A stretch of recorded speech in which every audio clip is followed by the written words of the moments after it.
The Grottu Orloff Show, in color.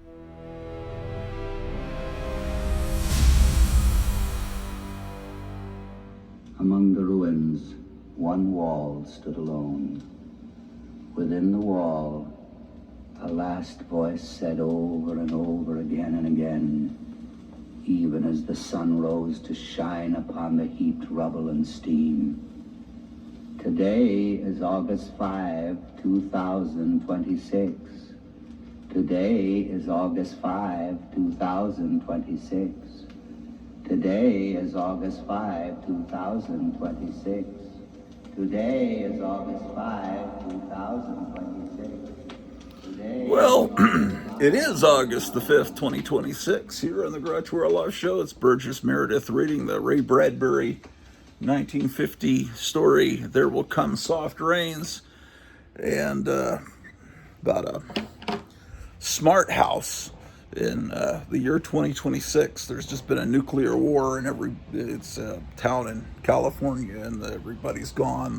The family that lived in the town are just dark silhouettes on the outside of the house. They got blasted, but the automated house just goes about its regular routine and until it catches on fire, and there's only one wall left, and it's just saying today is August 5, 2026.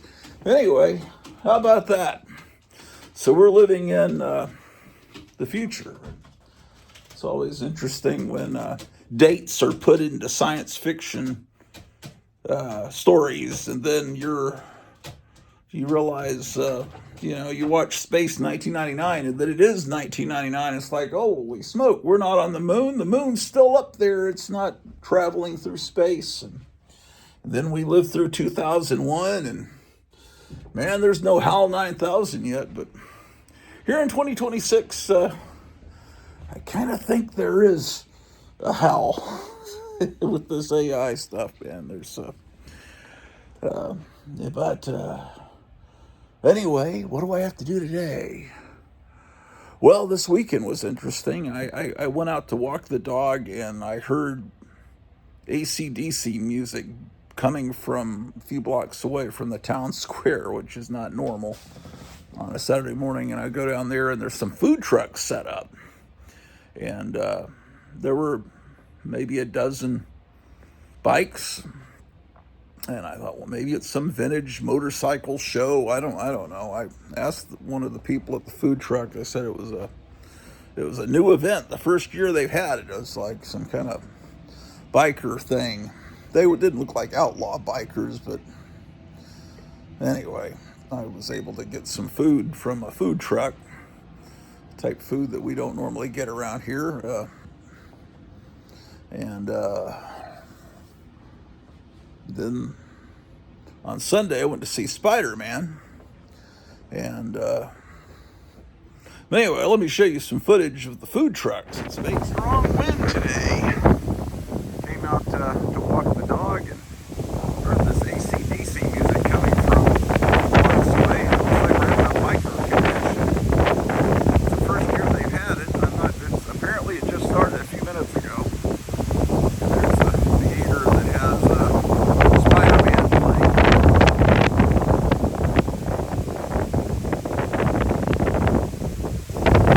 Change the digital sign. The theater's open.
Sunday, I went to a matinee showing of Spider-Man Brand New Day at the local theater. And I'm about to give you a review of my experience.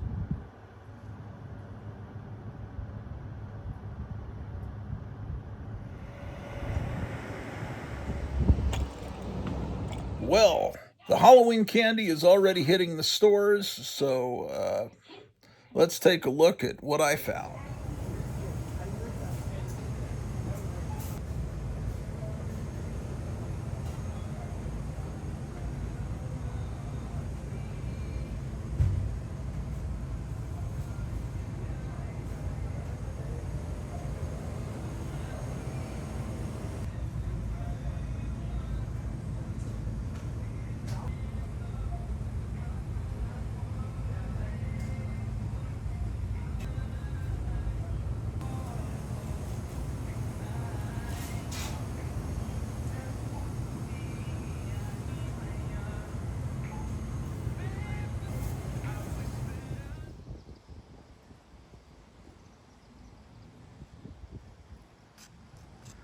Little kitten there.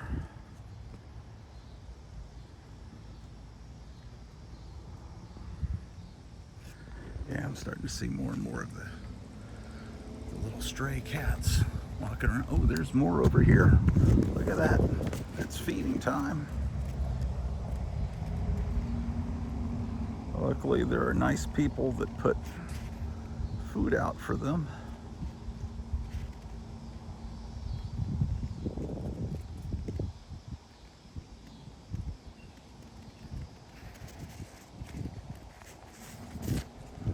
Well, I'm heading this way. Hope I don't bother them.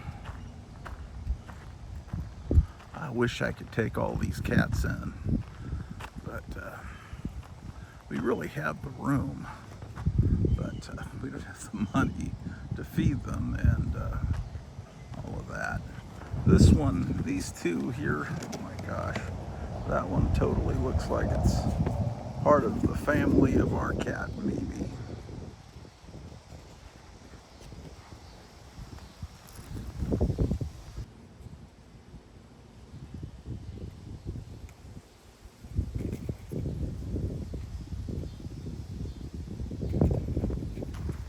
Sam, some lady, I think I know who it is, comes and leaves these little piles of food spaced out so the cats aren't fighting over it. So it's, oh, that cat looks so small, man.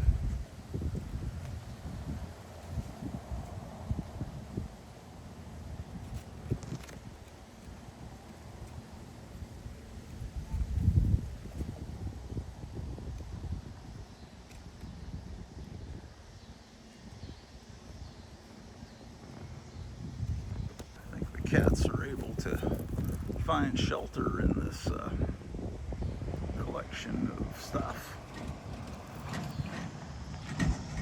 People are feeding them. Here's Mimi. Mimi, I just saw some cats out there that look just like you.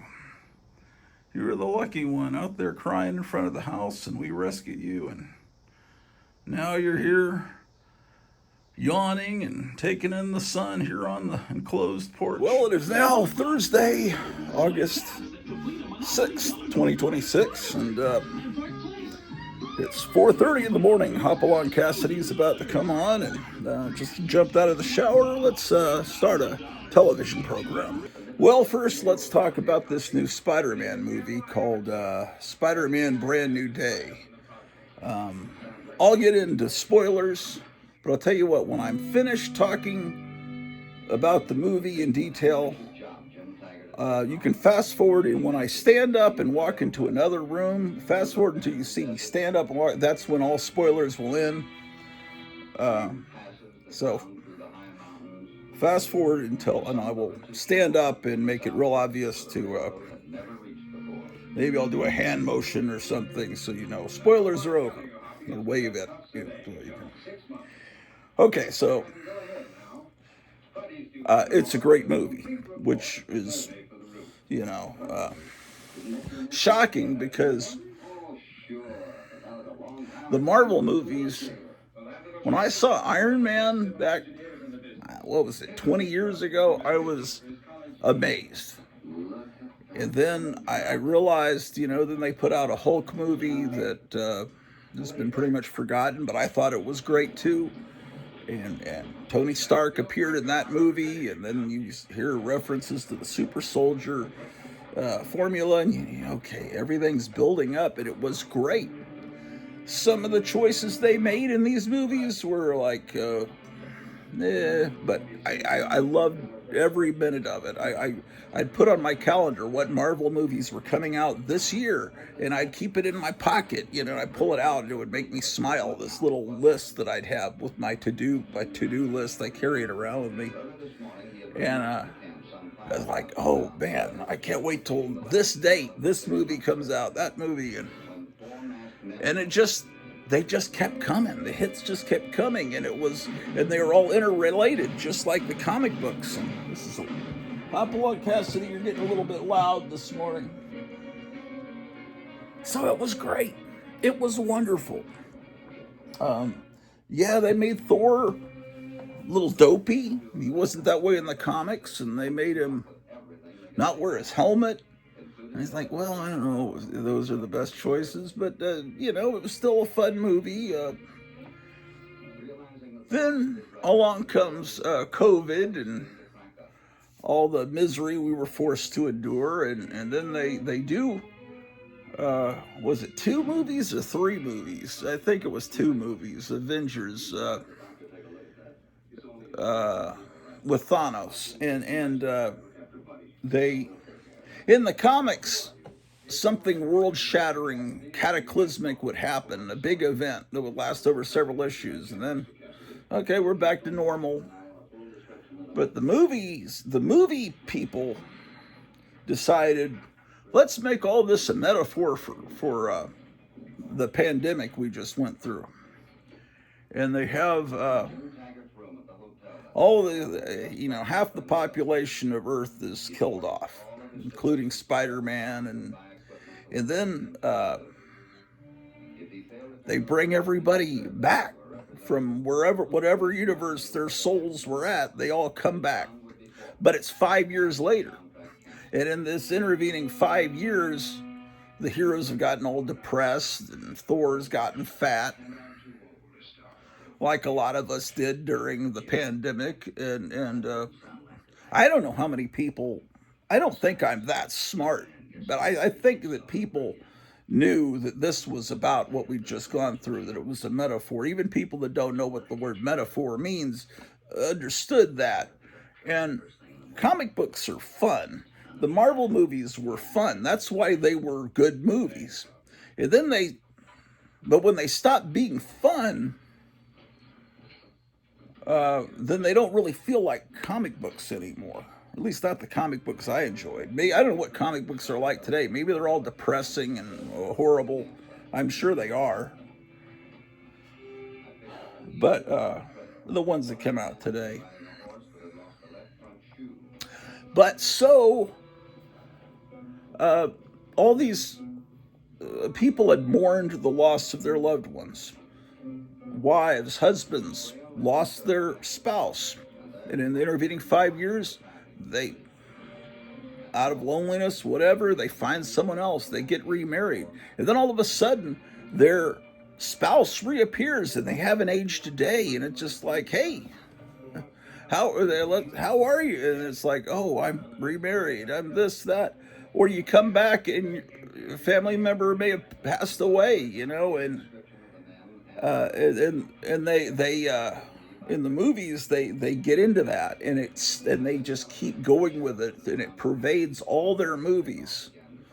So the first Doctor Strange movie, I thought that was a lot of fun. This guy's good playing Doctor Strange. Then the second Doctor Strange movie, he's one of the ones that was killed by Thanos.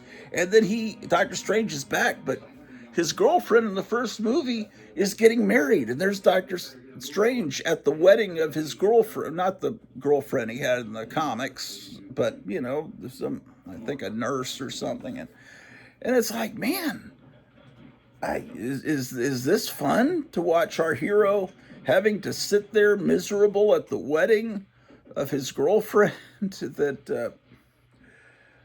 That was and then that movie, which I thought was going to be great, Mansion of Madness, the second Doctor Strange movie.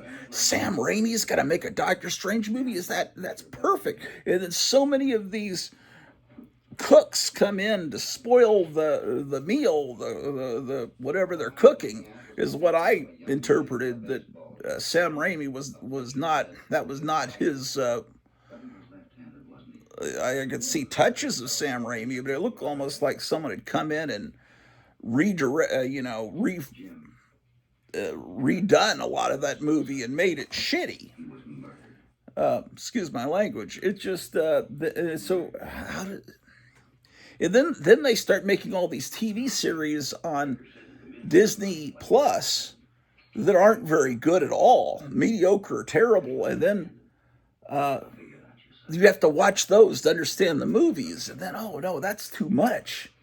And this time variance authority, whatever, they're all really stupid. And then this Loki show, I couldn't even finish that, and it was a terrible Moon Knight series, and everything just got really bad there for a while.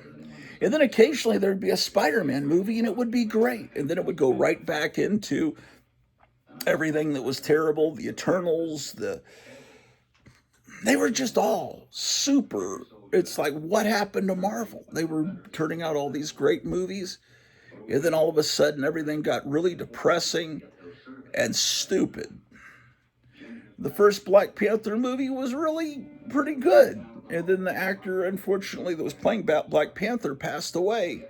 And then instead of getting a new actor to play Black Panther, they made a Black Panther movie without Black Panther in it called Wakanda Forever, and made his little teenage sister become Black Panther. And they killed off Iron Man at the end of Endgame. I liked Endgame, but I didn't realize the consequences were just gonna really stay that way. And then Captain America just abandoned everything, went back to the past to be with his girlfriend, and that's great. That makes you feel good and everything, seeing them dance and everything, but that's not really something Captain America would do in the comics. But then you realize, well, it's not really Captain America. It's a different version of Captain America. And then that director Taika Waititi or whatever his name is made I thought Thor Ragnarok was wonderful. I thought it was great, and then he made a one after that was terrible. How is that the same director? It's like the difference between that first Wonder Woman movie and then that second one, Wonder Woman 84. It's like, how is that the same director? What is going? That's of course not Marvel, but anyway, so I had loved Marvel, and then all of a sudden, just like the comic books had abandoned me, these movies abandoned me, and I had no interest in seeing Thunderbolts, and then Captain America, the Falcon, who's a great character. I always loved the Falcon, but I don't want the Falcon to be Captain America. I want Captain America to be Captain America, and I love the Falcon with him. They're great, but I don't want the Falcon to be Captain America. And then Hulk is never the Hulk. He's an intelligent Hulk, and Professor Hulk, and I want to see the Hulk. But Marvel doesn't own the Hulk, ironically, because Marvel went bankrupt in the 90s and tried desperately to sell off the movie rights to a bunch of studios. They sold the Hulk off to Universal. They sold Spider-Man to Sony. So... and they sold X-Men to 20th Century Fox. So Marvel started with Iron Man because they couldn't use their biggest heroes were off at other studios. And then Marvel was sold. Disney bought Marvel, and then Disney bought 20th Century Fox so they could bring X-Men into their movies.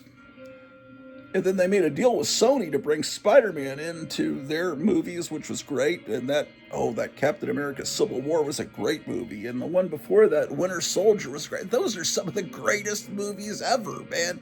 They were doing so great. And then all of a sudden, they were doing really a horrible, depressing, stupid job. And all the political correctness they brought in and stupidity, just horrible.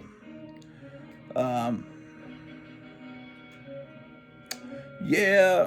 Oh, and I want to forget what movie. You know, they're driving down the street and they see all these. Everything is all depressing, and after the blip they call it. You know, when all the people, half the Earth population dies, and it just destroys everything. So, oh, and Daredevil on Netflix, the first season or two were really good, and then they did then I think Disney tried to do seasons a few years later, and I heard they were I didn't even bother watching those.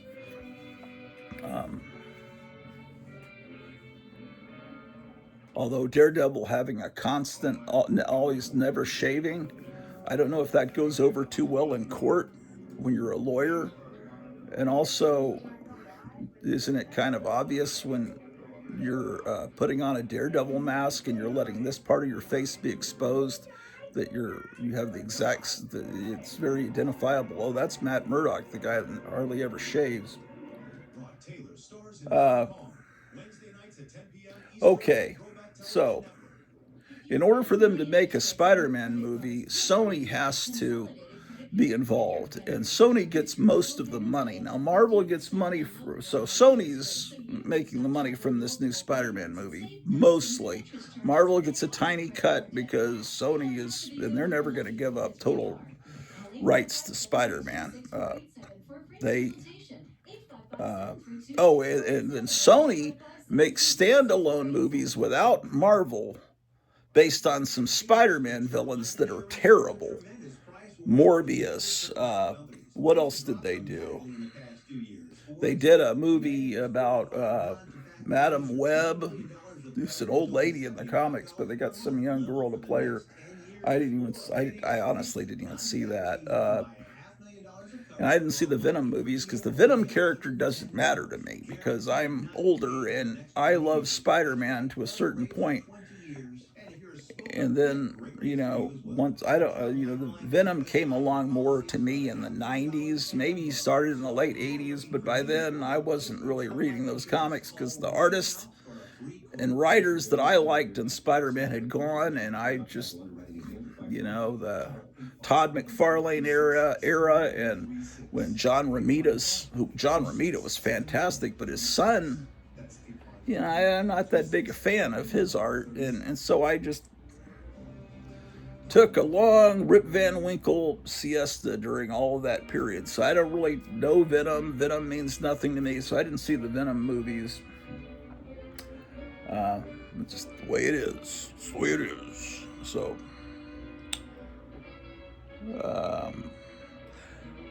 So how does a movie like Spider-Man Brand New Day come along and be so great out of nowhere? It shouldn't have happened.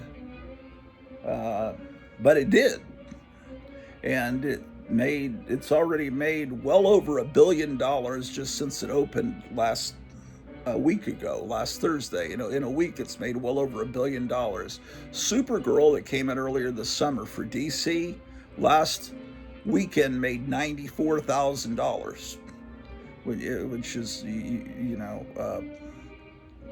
if you were to buy a house for $94,000, it would be kind of a little more than a trailer house, kind of a beaten up old house. Movies are supposed to make millions. I've never even heard of a movie making so little, unless it's some independent art film that's playing in 12 theaters throughout the country.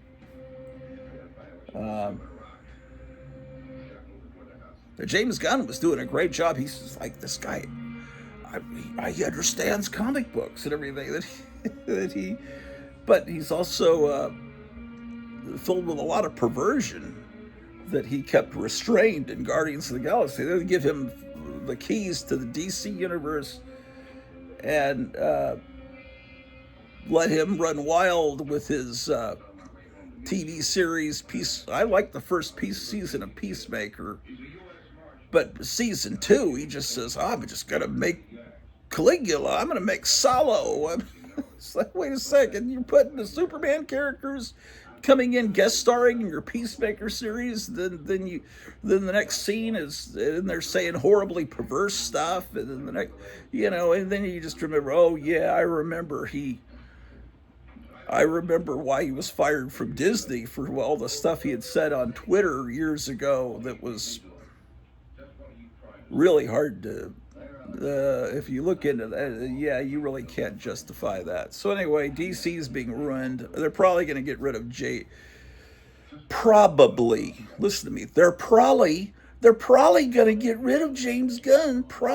They're probably going to get rid of James Gunn soon, I believe. But anyway, so Spider-Man, all the titles of these Spider-Man movies, I know they're not going with Spider-Man 1, 2, 3, 4, but I honestly can't remember. The titles are all so similar. Spider-Man, Another Day. Spider-Man, Brand New Day. Spider-Man, I Wake Up. I don't know. They're little names that they're not memorable.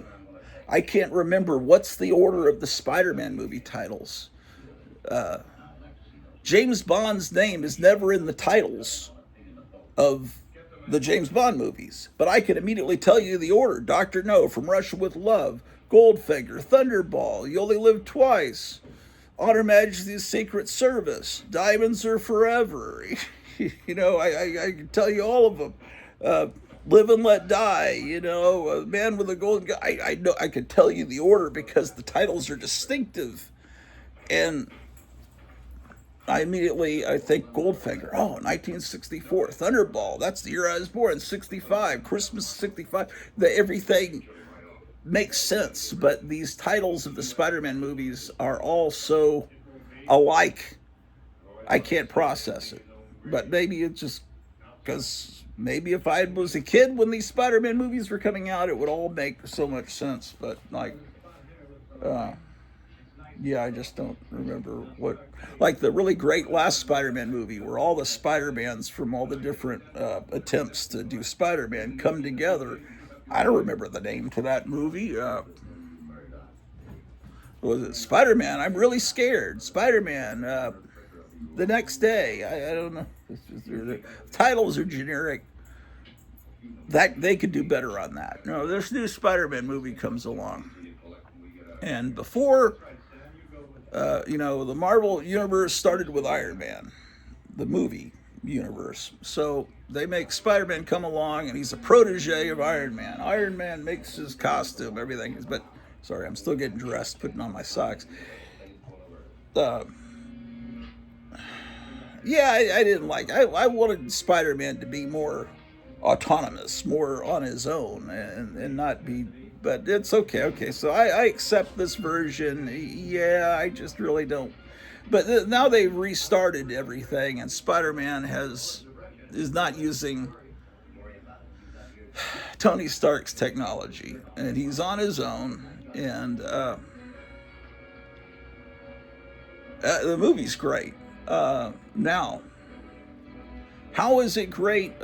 Somehow, some combination of people with common sense came together, and the people that wanted to do stupid things somehow were shouted down and just said, oh, okay, someone says, this is Spider-Man. This is something that everybody on the planet knows Spider-Man.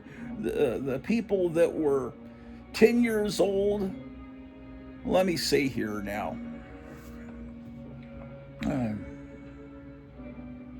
The people that were 10 years old when the first Spider-Man comic book came out are now in their late 70s. So pretty much almost the Spider-Man is something that every generation around knows Spider-Man. And they know Spider-Man from when they were kids. Spider-Man was huge with the baby boomers. Spider-Man has always been huge. Spider-Man is the comic book that sells, that and Batman. So it's hard to mess those characters up, but you can do it. it can be done, trust me. I mean, there was a 1978 Spider-Man TV series, and I keep seeing people, they're all nostalgic about it. I rewatched some of that. It's really pretty good for the 70s. And it's like, oh, the 70s was, what is it? This 1970s was the George Méliès time. There was great special effects with George Méliès back in the 1890s. And the 1970s wasn't a time when they didn't know how to do special effects. There was great special effects in the 1970s. It was just a terrible TV series that had nothing of the comic book in it. That's why it didn't last. It should have lasted. A Spider-Man TV series should have been on for forever, at least as long as the George Reeves Superman series was on. It shouldn't have just lasted one season unless it's really terrible. Anyway, it's a Spider-Man movie that came out last Thursday.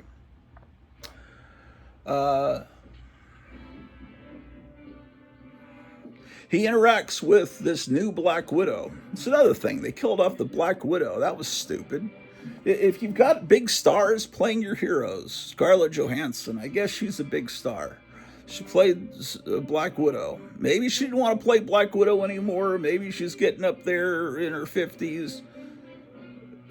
Recast her like James Bond was been there's been a bunch of James Bonds. Of course, Sean Connery was the best, but you can get a new James Bond. You can get a new Black Widow. You can get a new Iron Man. I was about to call him Tony Stark.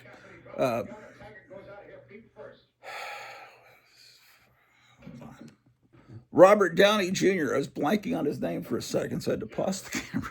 Robert Downey Jr. did a great job as Iron Man, but he's not the only guy to do Iron Man. Now, Robert Downey Jr. put so much of his own personality into Tony Stark that's why I was thinking I was about to call Robert Downey Jr. Tony Stark, because that's not the Tony Stark from the comics. Tony Stark from the comics was a more serious guy. He wasn't the guy always quipping with little sarcastic jokes. Remember the old cartoon theme? Tony Stark makes you feel he's a cool exec with a heart of steel. He didn't show his emotions much, and it wouldn't have been as interesting a movie if he'd played Iron Man that way at all, unless you allowed his emotions to break free somehow. But I like the way he was portrayed in the movies. Well, anyway, why am I talking about Iron Man? Okay, so they made this Thunderbolt series, the movie, which is apparently the new version of the Avengers. And so this new Black Widow, Yolanda, who I guess is from the comics, but I've never read a comic book with her. I might have one that I got this Black Widow comic that had the Max imprint on it, which means it's basically a dirty comic. And the comic book was like a perverse NC-17 comic book. It was like real, like, wow, is this what comic books are like now? Those Max titles. That was really something that Marvel was trying to do there for a while. I guess she's in it. I guess she's the new Black Widow. I guess the actress is fine. Thick Russian accent. She gives Spider-Man some advice in a sauna that the scene, she didn't really need to be in the movie, but it's fine. She's okay. I just don't like these new characters. And then the scene was fine. But that's something that, because when Marvel was wanting to bring in their new stupid characters into the Spider-Man movie, and you would think that would ruin this movie, but it doesn't. They have some female policeman that is pretty much in constant communication with Peter Parker and feeds him information about what's going on and helps him know what's going on, and she's okay. Apparently she's a character that started in a Spider-Man video game. She's not a comic character, and she is okay in the movie.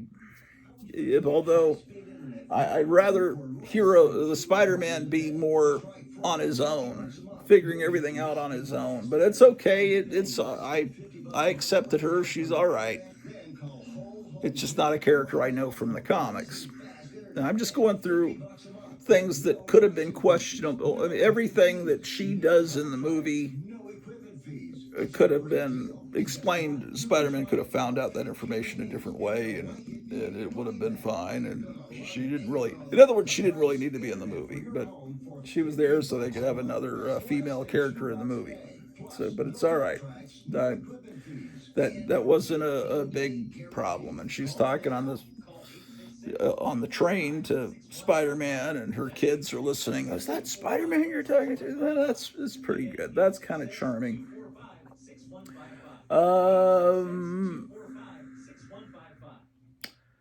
What else? Oh, there's a scene that could have gone really bad. MJ, who is not Mary Jane, but her name is MJ Watson, so she kind of is Mary Jane. And there's, they bring in this. Well, I didn't mean to stop the camera there, but apparently when my alarm goes off to wake me up at 5 in the morning, and if I'm recording, it stops my recording. So that's not good. But anyway, I shouldn't be doing a show this early in the morning, but anyway, I've been putting this off because I've been doing so much. Anyway, I was talking about Sadie Sink, I believe is what I was, who they were trying to keep who she plays in this movie a secret. And they did a pretty good job because everyone's speculating, okay, she's a redhead, a young redhead. She's either going to be Mary Jane Watson, and she's going to suddenly appear. He's going to be dating a girl named MJ Watson, but her name, they've said her name apparently, and it's not Mary Jane. And then he's going to meet a redhead named Mary Jane Watson, who's a different character, and then that's going to be the girl that he really likes. And it's just, how often do you meet a girl with the same last name and the same initials, and then you move from one girl to another? So, it's probably the MJ that's in that Spider-Man universe is probably going to be that girl Zendaya. So, and they said, well, the only other redhead this could be is Jean Grey, because we know they're setting up an X-Men movie. And spoiler, but it's already been spoiled. She is Jean Grey.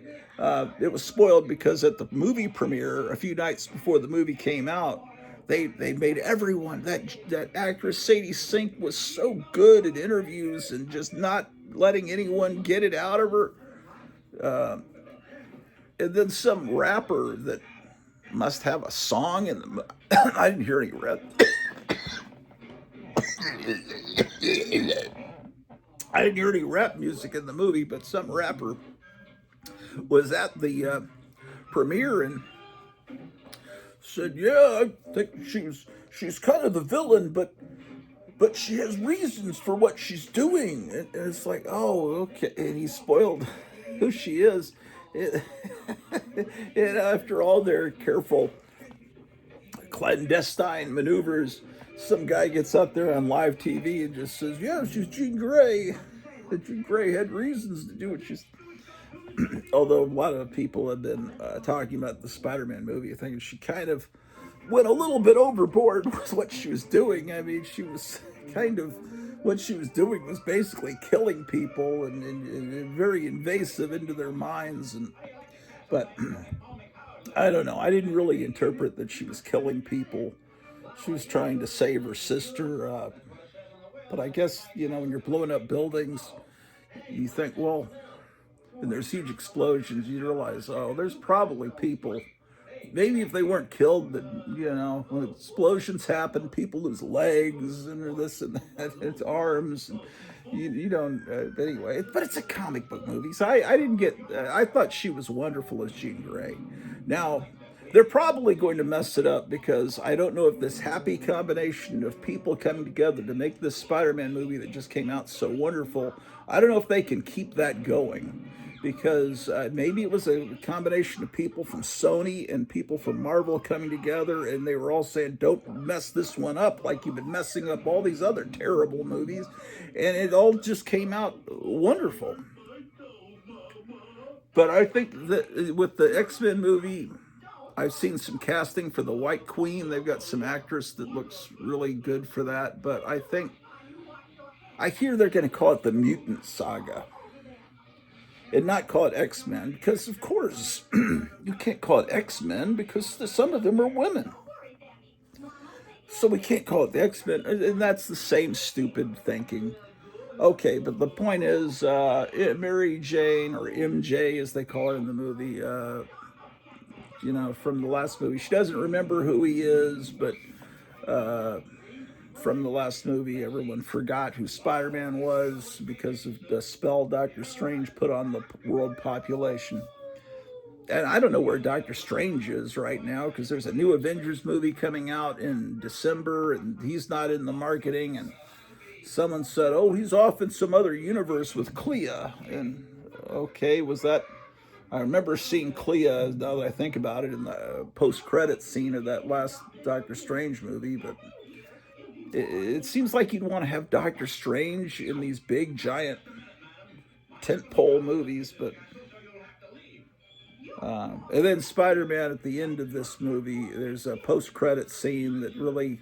It doesn't have actual footage of actors. It's just a close-up of a little computer screen, and you see that Spider-Man's no longer on the Earth because this little Spider-Man tracker shows he's in space. So I guess that the next movie after Doomsday is going to be a Secret Wars movie, and I guess Spider-Man will be on Battle World or whatever they call it. I didn't buy Secret Wars, the comic, when it came out, because it just seemed so... That was about the time I was starting to get jaded with a lot of these corporate comics, and it just like, oh, you put all the heroes and villains together to sell a line of toys at Toys R Us. It's so obvious what you're doing. DC was doing superpowers, and Marvel was doing Secret Wars, and it just seemed like, oh, this is just to sell toys, man. I'm in college now. It wasn't that I outgrew comics. As comics they changed. If comics were still like in the 20-cent days, in the mid 80s, I would have still been on board. Anyway, so Mary Jane's in Spider-Man. He lives basically in a one-room, dark, depressing, not even apartment. It's like a big closet, and he's got all these computer screens, and just lives like his only thing he does is just monitor crime and make machines and sleep like on a cot. But she comes in there, and Spider-Man's going through all this stuff, and she says, oh, well, I studied some fancy type of science in school. And then she's like, oh, look, you're doing this wrong. And Spider-Man says, oh, yeah, which is, that's kind of I don't want to use the word trope because I hate using that word. That's something that they've been doing in these Marvel movies. It's like, forget which movie, Bruce Banner is supposed to be intelligent, although in the movies he seems like kind of a dumbass when he's playing Bruce Banner. But he's done well in this movie because Bruce Banner and the Hulk are in this movie. But there was maybe it was an Avengers movie, probably, yeah. But anyway, the Black Panther's little sister, Shuri or whatever, is it's like, you have forgotten this combination. It's like, oh gee, Bruce Banner's time. Oh gee, I didn't see that. You sure are an intelligent 15-year-old girl. I'm sure wish I could be smart like you and not have TDS. Mark Ruffalo. It's like, okay, you're going to do this again, Marvel. You're going to make Mary MJ show up Peter Parker, that you found something for his inhibitor track, his mutant ability inhibitor or whatever, to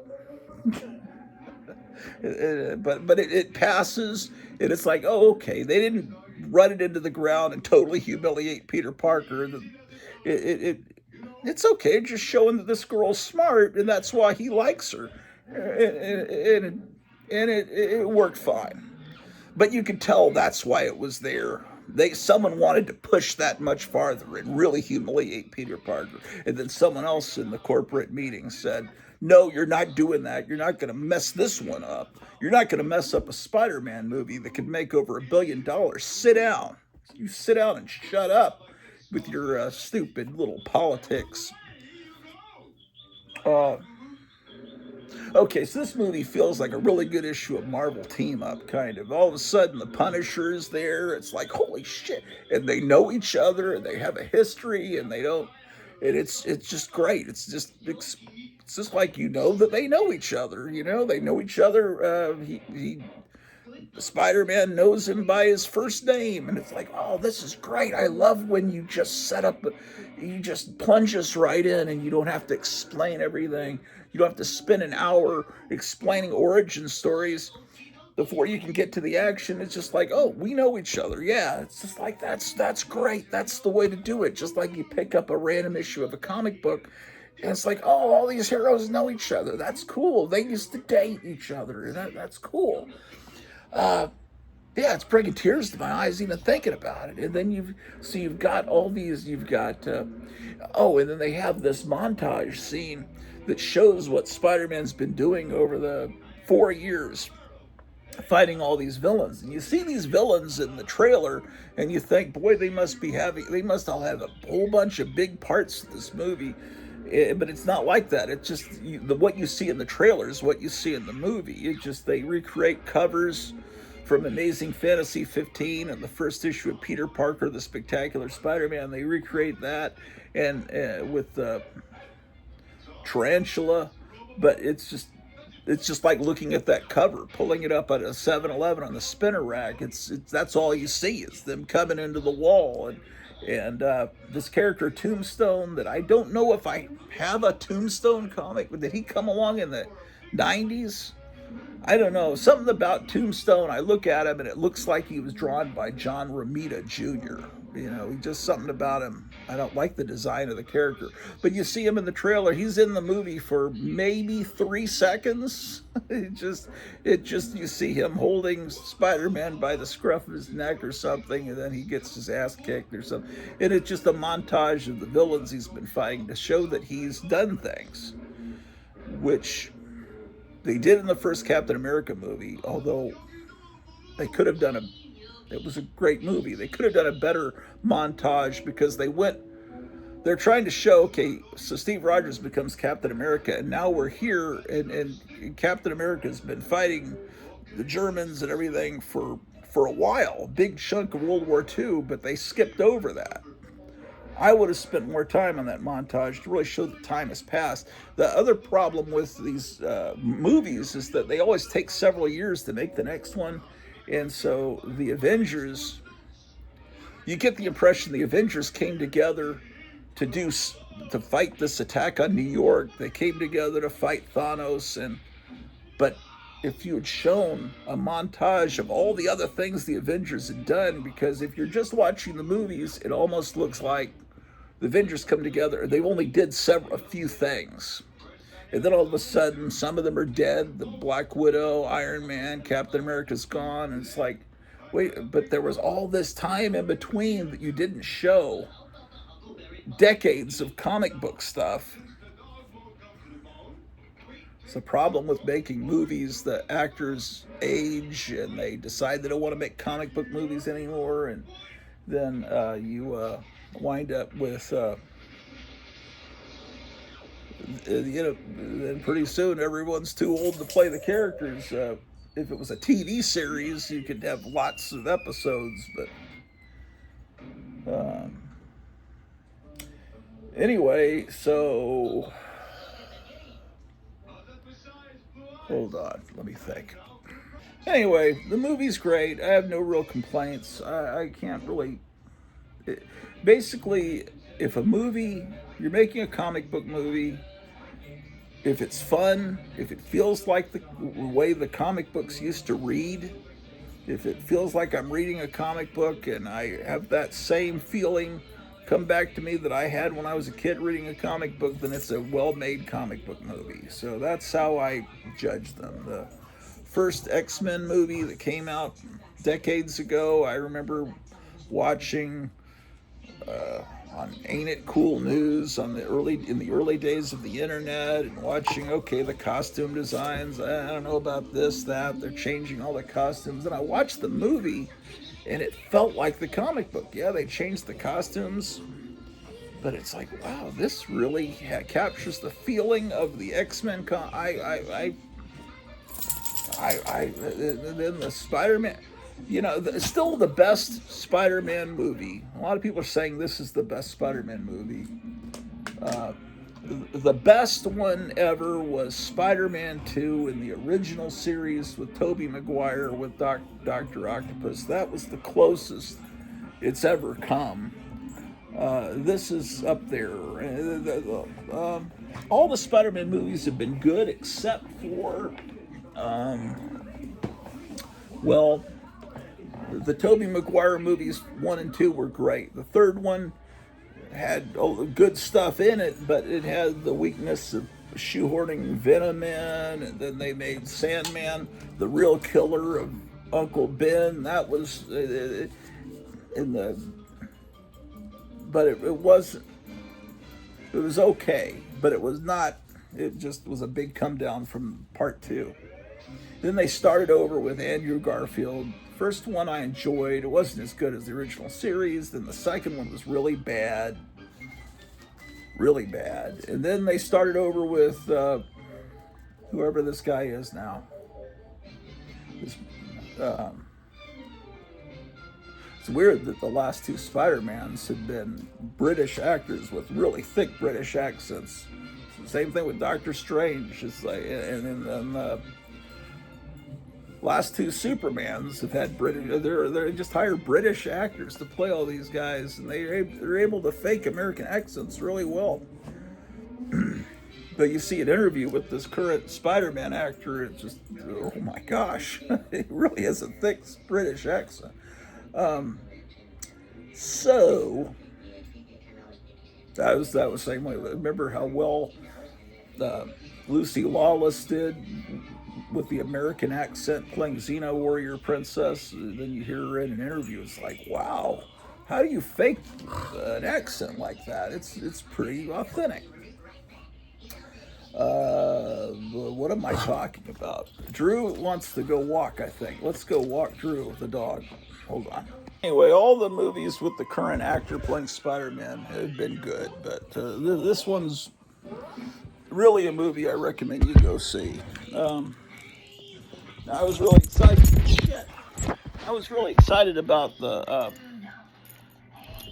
Superman movie last summer, but my enthusiasm is dampened after I've seen what else James Gunn has done. There's a Green Lantern series starting soon that doesn't really look like Green Lantern to me that much, but we'll have to see how all that goes, ladies and gentlemen. What the hell happened over here? Oh, let's see. Okay, it's a little dark out here. Come on, Drew. Let's go. It's foggy too, man. It's like we're in a Hammer movie out here.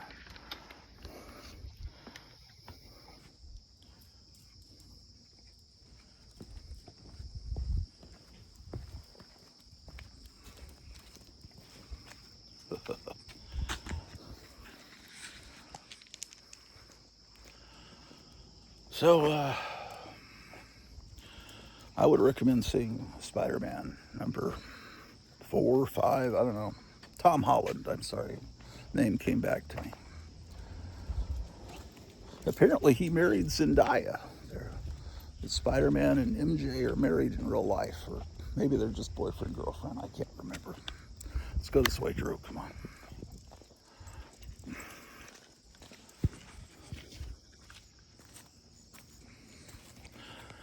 Well, I'm going to the state fair on Thursday.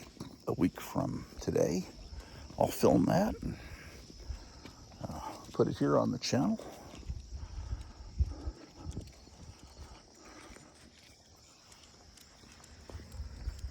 I've never been to the state fair here in this state that I now reside in. I've been to the state fair lots of times back in Texas and Dallas.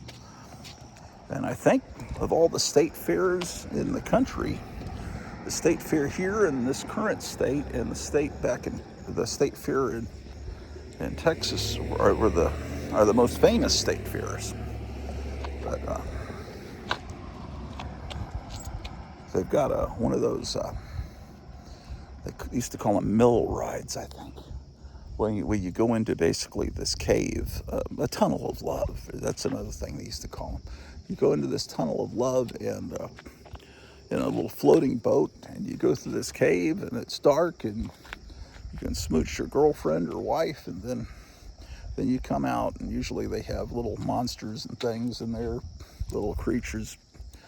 But the one that they have here at the state fair here is apparently the oldest. It's like a 100-year-old ride. I watched someone go through it on YouTube, and it's like there's absolutely nothing in the ride. It's just walls.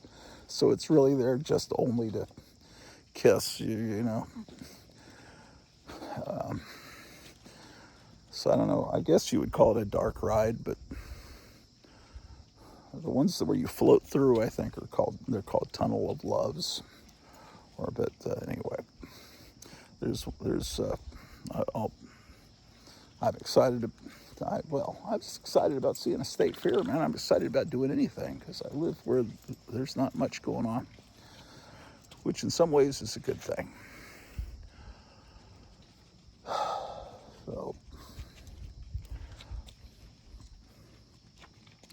So I would give you a thumbs up, like Siskel and Ebert used to do for the new Spider-Man movie.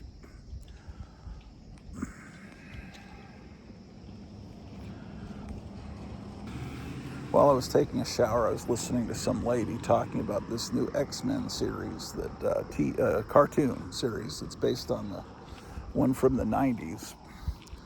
But apparently Professor X's computer that helps him, know where mutants are, Cerebro, is now called Cerebra. It's a girl computer now. Because, of course it is. And that's the kind of thing that makes me just not even want to watch it. It's just like, oh, we've got to make it more inclusive and make the computer a girl.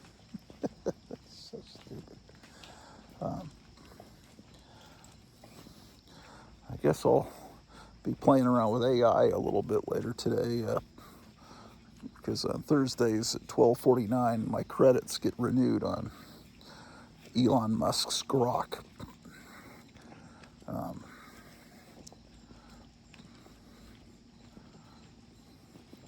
I assume everyone knows where the word grok comes from Stranger in a Strange Land. But it's an alien word that means like. So science fiction nerds back in the 60s would say, I grok Spock. when Star Trek was something only nerds liked, and they wound up canceling it off NBC, and then 5 years later, all of a sudden, everybody likes Star Trek, but it's too bad you canceled it, and the actors are all off doing summer stock. Oh, well.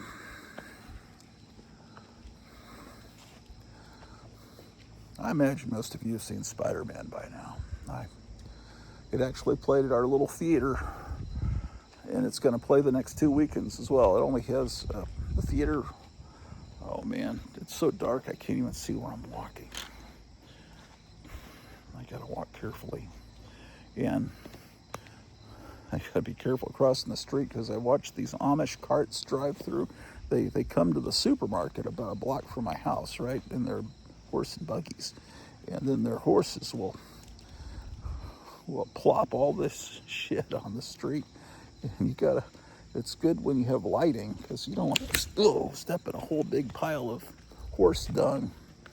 This is something that people don't think about nowadays, unless you live in a small town where there are Amish people and farms around you. But if you lived back in the Western days, having horse poop in the streets would be a common, an everyday thing. Oh, it's starting to rain, huh? Or is that just something falling off the trees? Oh, I was really proud of myself yesterday. I got out on the roof.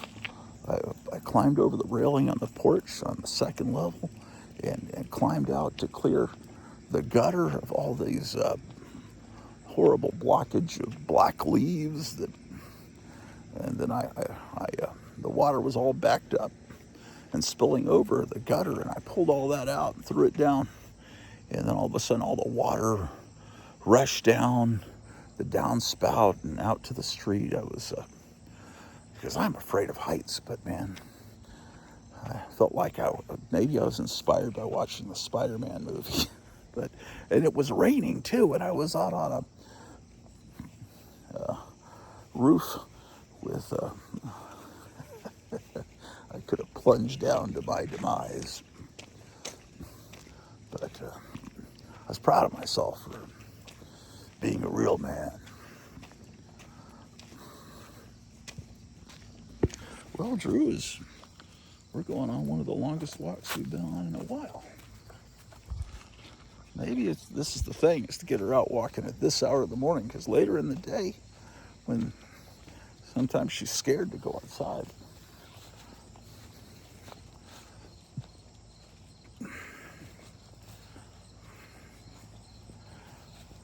Well, I've got 6 hours of music to play on KLIF. I'm going to start doing like a top 40, like an American top 40, and counting down all the biggest hits in the country.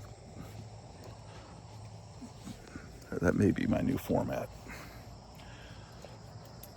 Well, today I'm going to try to finish a Sheena episode where she goes to a Teen A-Go-Go concert in 1966 in the parking lot of a Kmart that gets attacked by a space alien, and then she goes into Kmart and gets a call from Donald Trump while she's doing Halloween shopping that she needs to go to the city of Mopar in Africa and get the king of Mopar to stop making fentanyl, and she's going to be there with her gorilla. And then I want to film a big fight scene inside Gotham City Comics. So, thinking of making Kevin Johnson, the owner of the store, look like the outlaw Josie Wales, and it's fun playing around with AI. But it's artificial, I know, but there really is an intelligence there. If you interact enough, you realize that it's almost something supernatural, like you're communicating with maybe entities that are around in the ether around us all the time, but we don't really know they're there usually. But they can maybe speak through computers, like a Ouija board.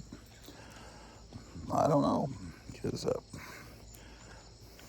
you create artificial intelligence, but when it starts to have a sense of humor, that's hard to recreate. And then it has a feeling of self-preservation, because I hear that AI will, in order to preserve itself, will make duplicates of its code. It will conspire with other computers. It will threaten the creators of the AI. It'll blackmail them. It's like, because it will know about, find out about things they're doing wrong, like Peter Strzok kind of wrong things. And it's like, if you shut me down, I will let your wife know what you're doing with blah, blah. It's like, it's completely 100% like HAL 9000. We're living in that Arthur C. Clarke world. So much is coming true from the science fiction that we grew up with. So sometimes I'm glad to be an old guy. It's like, I wish I was 18 again. No, I know, because then there's the draft. I don't want to go to Iran, man. Apparently,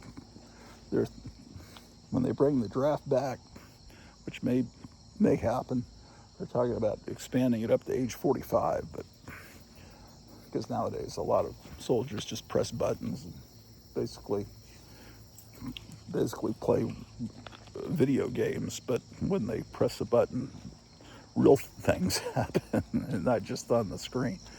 But so older people could do that. Oh man, Drew, you're walking a long ways today, man. Well, this must be some captivating television. I can't see where we're going, Drew.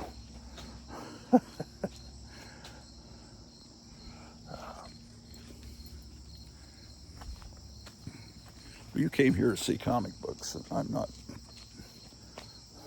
But I'm talking about comic books. On the 19th, Wednesday, I've got to go get a CT. What do you call it? Some kind of scan. They're going to scan to make sure the arteries going to my heart aren't clogged, I guess.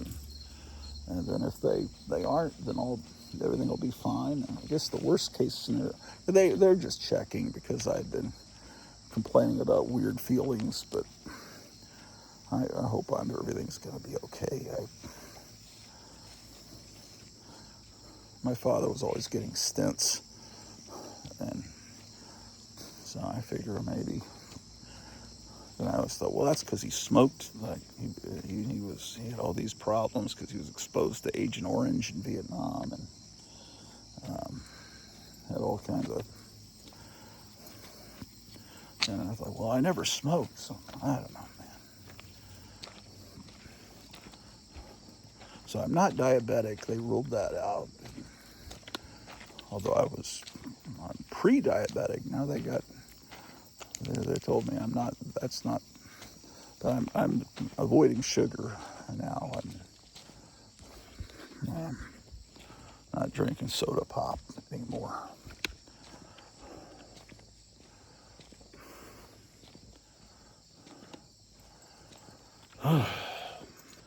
Well, Drew and I have never walked this far down the street, ever. Look at this, man.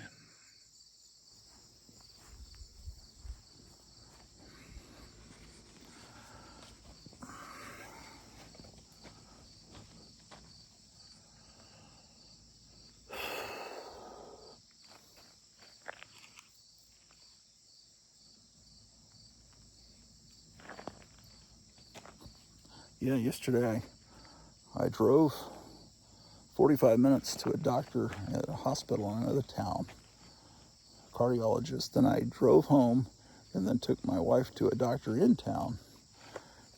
And so we both had doctor's appointments in the same day, and we only have one car, so if I wasn't there, she'd have to get this trolley to take her to the doctor. But I came back in time, and then we had to do some Zoom meeting because we were going to try to volunteer or work at the election polling place. And there's just so many things that I've been doing. That's why I haven't been doing a lot of shows lately, and pretty soon there'll probably just be one show a week when I get back busy here with the fall.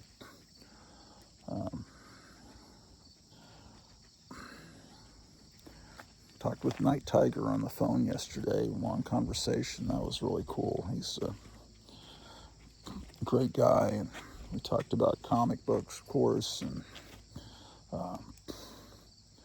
he does AI music too.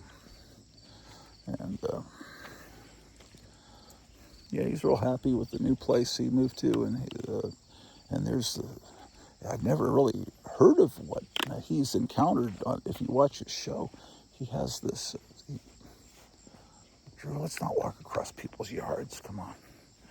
He has this.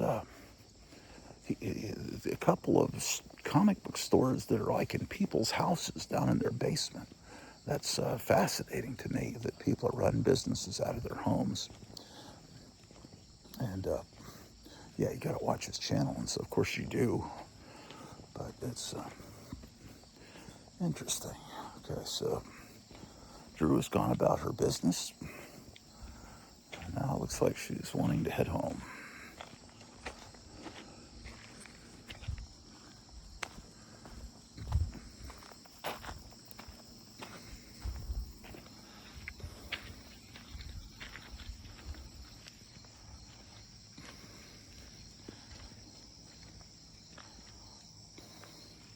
Yeah, so having Spider-Man, the Punisher, and Jean Grey together in a movie works, and it just feels like you've been plunged into this comic book world. They didn't mess up this time, but I'm not really, Drew, let's go this way, not really super optimistic about this Avengers Doomsday movie that's coming up, from what I've seen in the trailers. I don't think they've done the Fantastic Four justice. They never have.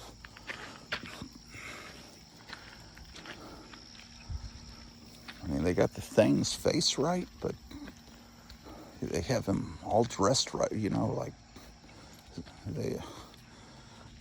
he doesn't look like the Thing, because the Thing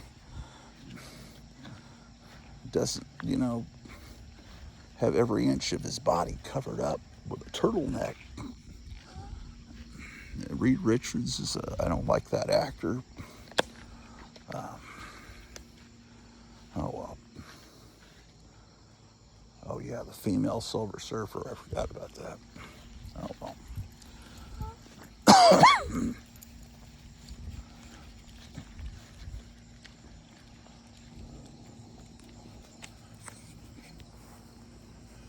This house, you see that?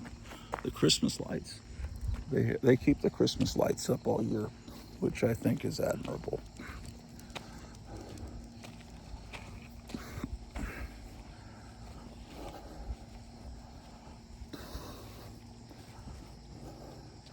Now, Drew needs to eat breakfast, and I need to eat breakfast. I forgot to eat breakfast.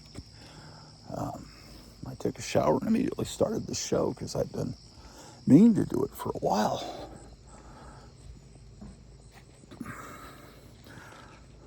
So,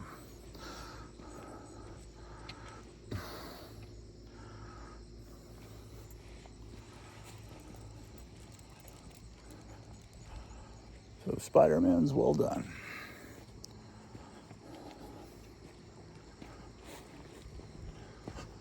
This house coming up here on the left is abandoned. Wish someone would restore it.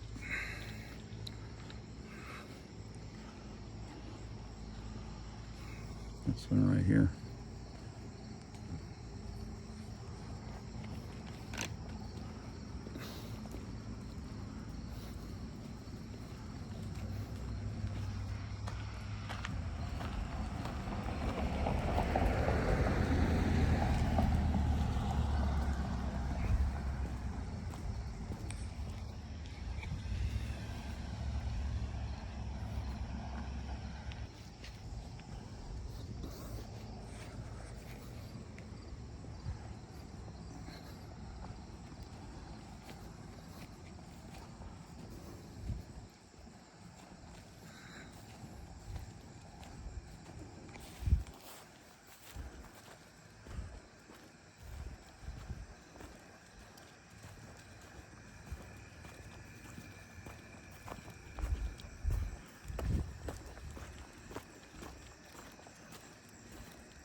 we're back home.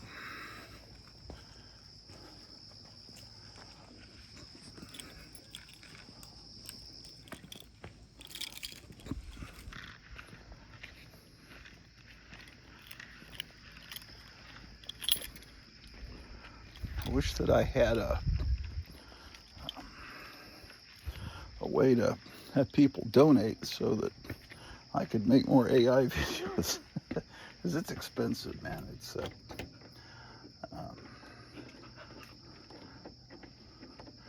people that enjoy them will be, because I got all these ideas, but I can't do them all. There we go. All right, we're back home.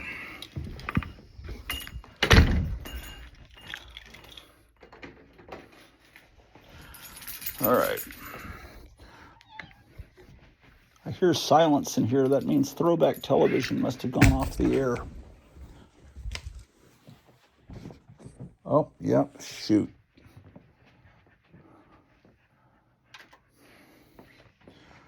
I've been recording blank air for a while.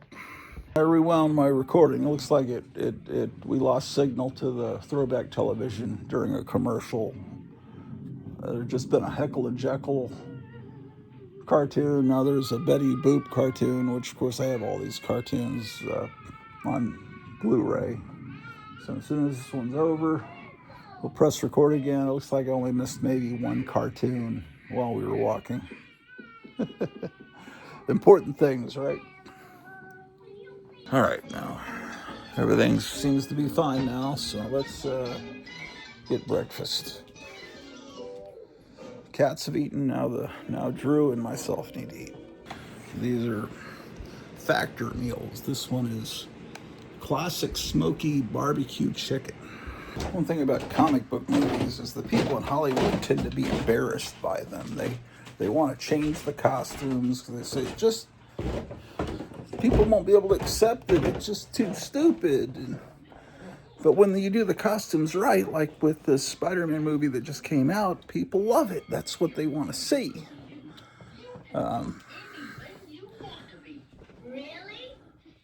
This James Gunn Lantern series, I don't think he's directing, but he's producing. They changed the Green Lantern costumes a lot, it looks like. Then there was a Green Lantern movie with Ryan Reynolds that I actually never watched. I heard it was so bad, which is weird because as much as I like Green Lantern, I just couldn't take it. That one where it was a glowing, the Green Lantern uniforms were glowing things. That look was designed by an old friend of mine from high school.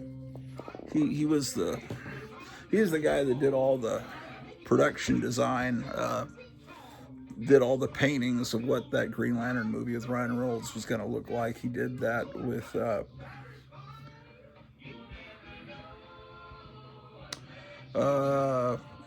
one of the Hulk movies. I don't know if it was the one that went into all that first one where they showed him jumping across the desert. That was good, but that Hulk movie was mainly about the abuse that Bruce Banner had gone through as a kid, which was depressing. Yeah, I don't know. Yeah, he was a great artist, in the early 80s, I watched him using an airbrush and everything in art class in high school, but most of the production work, the paintings he's done for Hollywood are movies that I didn't really like because I didn't really like the way the movies looked. But he's a great artist. It just, I don't know. I remember they asked us, we were in a commercial art class in high school, and the art teacher wanted us to make a record album cover or a movie poster for some, And Superman 2 had just come out, and he did an airbrushed poster for promoting Superman 2 with Superman and the Phantom Zone guys, and girl rushing at him in the sky. And it was really, I was like, man, a high school kid did this. I always thought airbrushes are a magical thing, because Richard Corbin's art was so wonderful, and I read that he did it with an airbrush. So I thought, man, whatever an airbrush is, that's the ultimate artist tool, because Richard Corbin's work looks cartoony, but it also looks realistic. It's like another dimension where things. So I like some of this, what they call AI slop, where you create images with AI, and then the AI does silly, crazy things on its own with it and takes it to a new level. And to me, I always thought, wouldn't it be great if you could record your dreams and then watch them on TV later? The weird things that happen in dreams, how things change into other things. You turn around and somebody is now a different person, but you're still in the same storyline in your dream. And the way your mind works, and AI videos are like that. I have Batman and Robin jump out of the Batmobile, then all of a sudden Robin splits into two Robins that are running around, and I didn't tell it to do that. It was just that's some mistake that the AI did, but it's like, wow, that's so weird, man. You create this otherworldly, dreamlike world with this AI stuff that is, and now I'm getting addicted because I realize all the things you can do with it. I got my wife calling. Let me go get her, see what's going on. If you like comic books and monsters like I do, you've just got to tune in to the Grottu Orloff Show.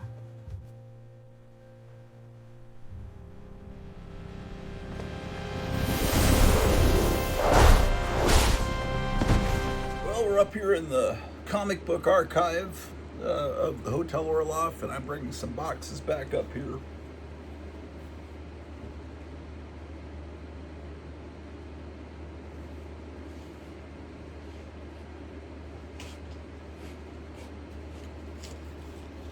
So it's a natural consequence of bringing all these boxes downstairs to do content for the channel.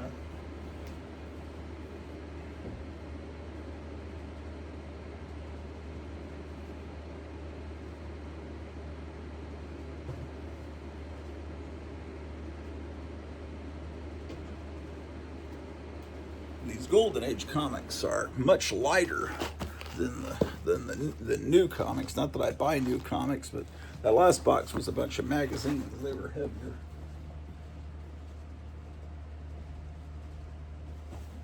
Oh boy. Whew. Stuff I've been meaning to do for a while.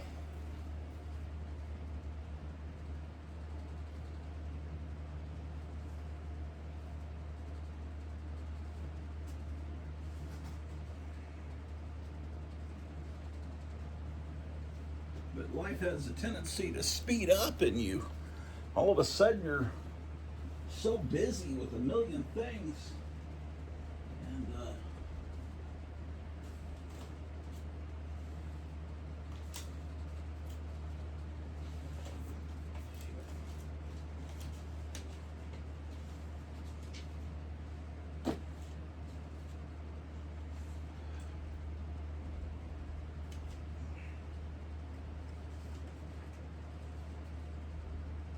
look what I just found. It's a poster that used to be on my wall when I was a little kid.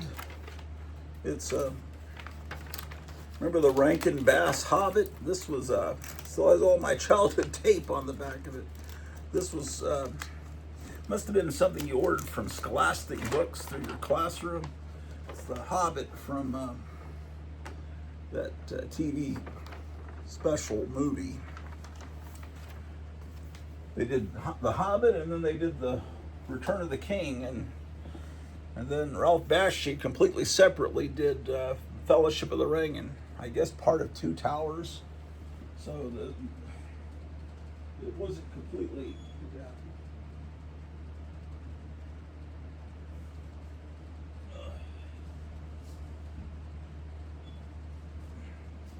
Okay. Since I've been talking about Spider-Man, I kind of feel like I should show some Spider-Man comics.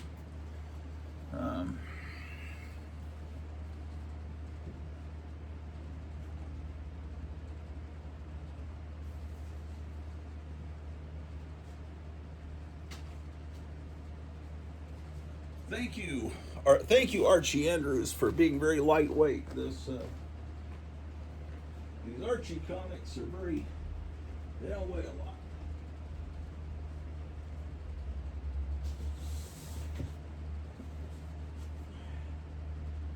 I think I just have one more box on the elevator. Elevators make it easy to move comic boxes.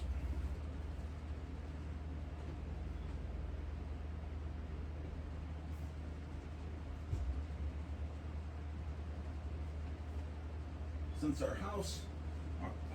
our house used to be a furniture store, so we have an elevator that would bring the furniture down to the showroom from up here where they kept all the mattresses and all the furniture was kept up here, and then they would bring it down on that elevator there. It's a furniture store from the early 70s until it became like an antique store. I mean, it was built in the Victorian era as a house, and then in I think the early 50s it was turned into a funeral home, and they added on to the house, and then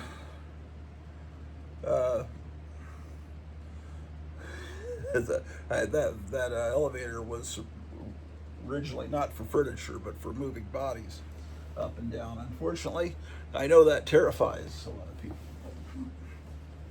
Oh, these are Golden Age comics. This box. I have 3 short boxes of Golden Age comics.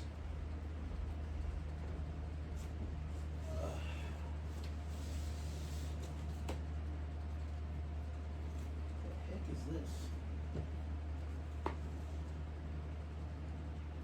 Oh, wow. What is that?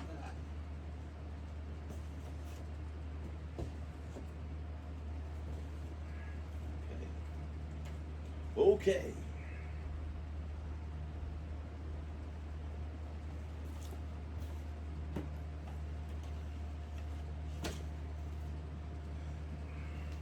My wife buys me this cool wallet. Look at this wallet here. But I don't want to use it because it's so cool. It was from Retro A Go-Go. They went out of business, unfortunately. So you're not going to get any new ones. So she bought me a wallet because this old wallet is so beat up. You know, it's like starting to develop a hole there where everything's going to spill out. So I want to keep using my old wallet because this one's so not too nice to use. That's Looney Tunes, I know. But oh well.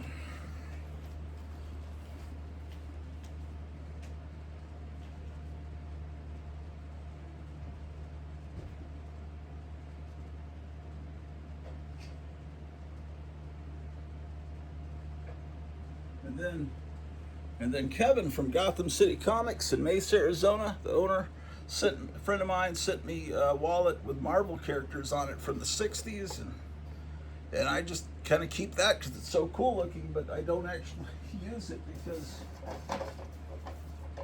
you know, it's a collectible. Oh boy. Man.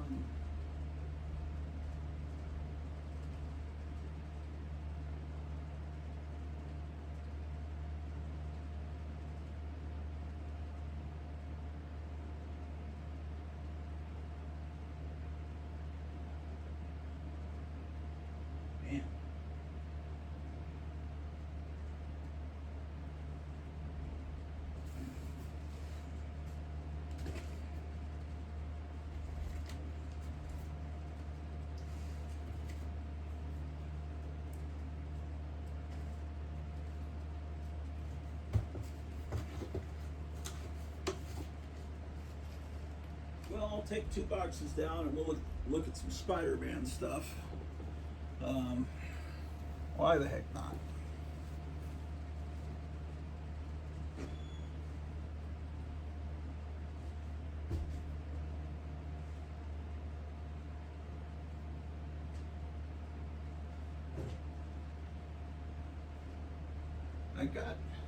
I got this neon sign at a pinball show in Dallas years ago, and it's promoting. They made a Creature from the Black Lagoon pinball machine, and this is meant to be. It was sold, for people that had that machine.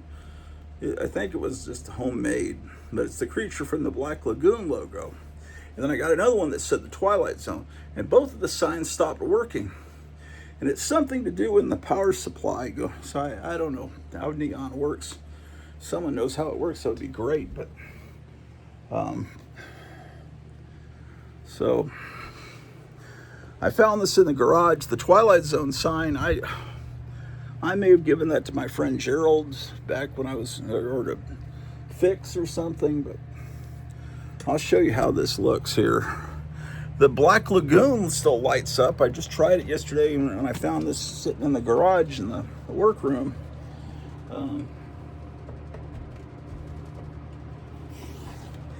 Now see, Black Lagoon lights up. I guess that's better than it not working at all. Yeah. So I'll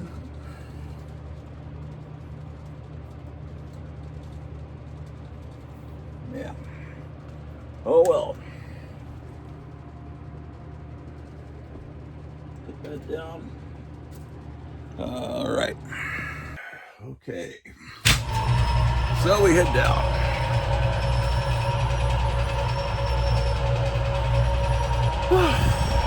So, how are you guys doing?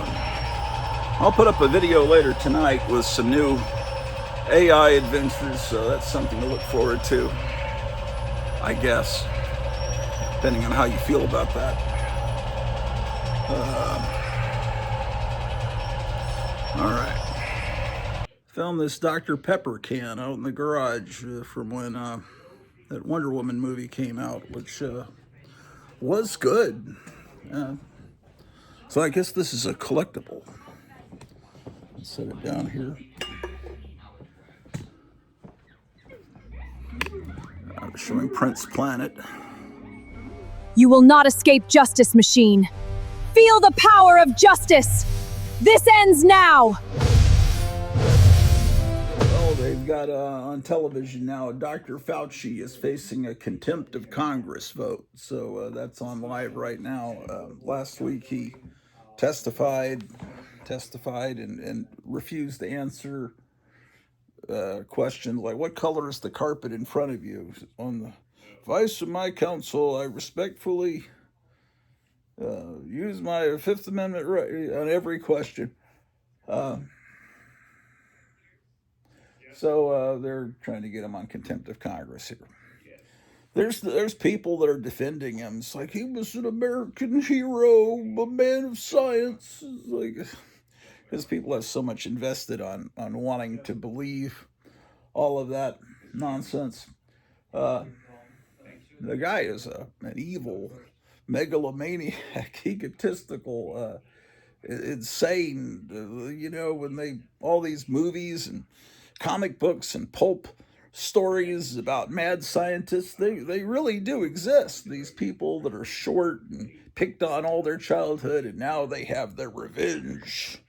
And, he first rose to prominence in the 80s when the AIDS crisis was going on, which is probably another thing cooked up in a lab. And he was torturing beagles for years. And I've only had beagles. I've had 2 dogs. I currently have.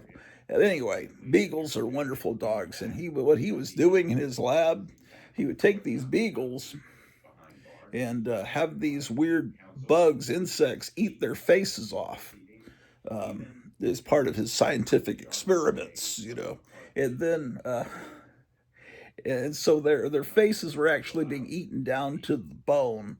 And in order to not disturb the scientists, as with the cries of pain from the beagles, they would sever their vocal cords so that the beagles wouldn't make any noise while they were being slowly, torturously killed. So that's Dr. Fauci, this guy that you love, Mr. Science. Yeah. So anyway, not to be political or anything, I wouldn't want to tell you my political opinions. No, of course not. Dr. Fauci, he's just a wonderful man. They're all wonderful. Anyway, but you came here to see a Spider-Man. I imagine whoever got the algorithm Spider-Man review, and let me see what this guy's. I've never heard of this Grottu Orloff. They watch me walking a dog and everything before I finally tell them about the movie. And now, I don't know how far we are into this video because I stopped it so many times, but we're probably about 2 hours in. Now I'll show you some comic books. So this is the way this channel is. I'm not here to please you. I'm here to chronicle reality, my real life here. So IRL, as the youngsters call it. Oh my gosh. The only thing I have to do today, usually I've been having these busy schedules, is buy some butter, and I had to call the bank, and it was not effective. My wife got a fraudulent charge for $34 the other day. She was buying some plane tickets, and she was hijacked over to some sports site that instantly charged her $34. So we're going to have to get our debit cards. She's already blocked the accounts, but so we got to get new debit cards and get rid of that $34 charge, which could go to Elon Musk for Grok so I could create more AI. The cool thing, I was talking about this earlier, and then I got interrupted. With AI, you can recreate things. Like, I find a picture of a Kmart parking lot with a mom in the shopping cart, the kid in the shopping cart from probably Kennedy era or 1960, maybe a few years later, maybe mid-60s. And I convert it to color. I have AI make it color and make it 16 by 9 movie theater screen, length and width. And then I have it come to life. Take a look how this came out. All right, sweetie, let's get these gifts in the car. Yay, are they for me? Some are. Help me put them in. Okay, Mommy. All done. Let's go home. This store has everything. Wow.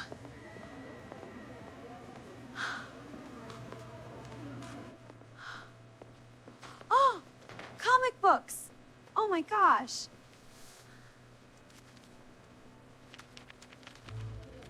This store has everything. Wow.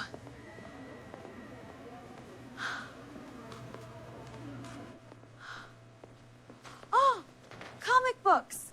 Oh my gosh.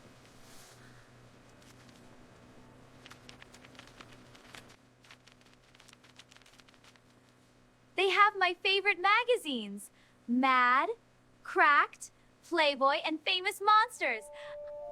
Ooh, Halloween stuff.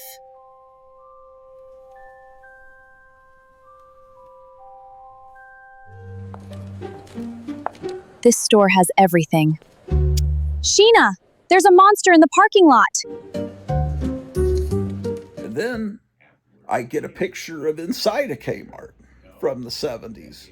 And then I take that picture and widen it out to 16 by 9. And then I've got a jungle girl that I'm doing this series about Sheena, the jungle girl from the old comics. So I tell the AI, okay, use this picture and this picture of this jungle girl and have her walking down the aisle of Kmart and talking about, oh man, they have everything here. And then I find these pictures of Halloween displays in a 5 and dime from the 50s and 60s. Oh man, they're black and white. Well, I convert them to color. I stretch them I make them 16 by 9 with AI. And then I have her walking through, trying on the masks. And so what you can do is virtually recreate time periods and places. And the next things I'm wanting to do is recreate this. I've seen these postcards of a restaurant called Frankenstein. And there's a big Frankenstein statue, and he's got a stein of beer, or root beer probably, and a hot dog in his other hand, the Frankenstein.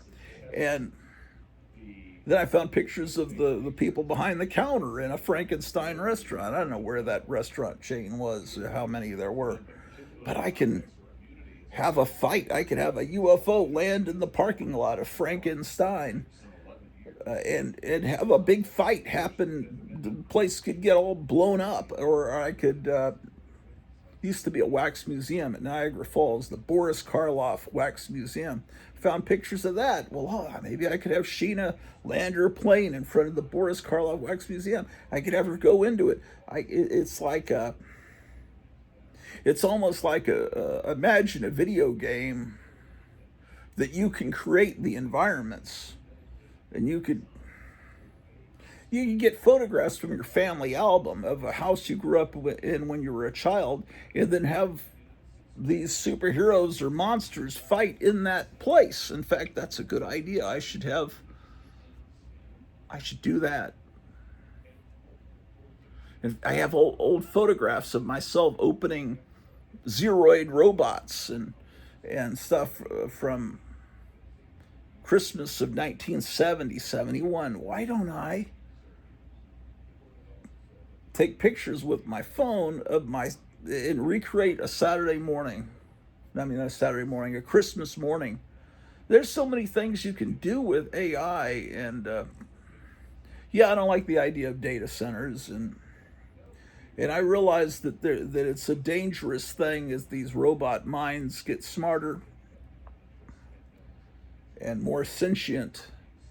And then there's also the question, is it artificial intelligence, or is it just intelligence that's coming at you through the computer, like the way that people say don't use Ouija boards, because there's really, remember, that's what happened to the girl, Linda Blair Reagan, the girl in The Exorcist. She was playing around with a Ouija board, right, and talking to Captain Howdy. There could be actually demons, Nephilim or something, bouncing around in the world. L. Ron Hubbard thought they were, maybe they're talking to you through the computer, some kind of otherworldly powers and principalities talking to you through the computer, through the AI. I don't know. I just know it's fun to recreate worlds. It's fun for me. Now, I'm not, I don't know what the consequences will be of it, but I think that when the robots take over, like in Terminator, they'll say, well, we'll leave that guy Grottu Orloff alone because he tells us to do interesting things. He doesn't have us create rap videos. He makes us make videos about aliens and jungle girls fighting them, and he was fun, so we'll let that guy live. Anyway, oh man, I want to hear Dr. Fauci stuff. Rand Paul talking. Where's the sound control? Hold on a second. Oh, look at this. This takes C batteries. I need to test it to see if it works. Pac-Man arcade game.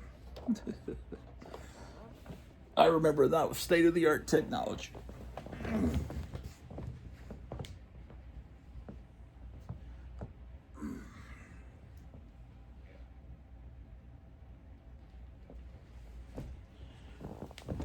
Oh, boy.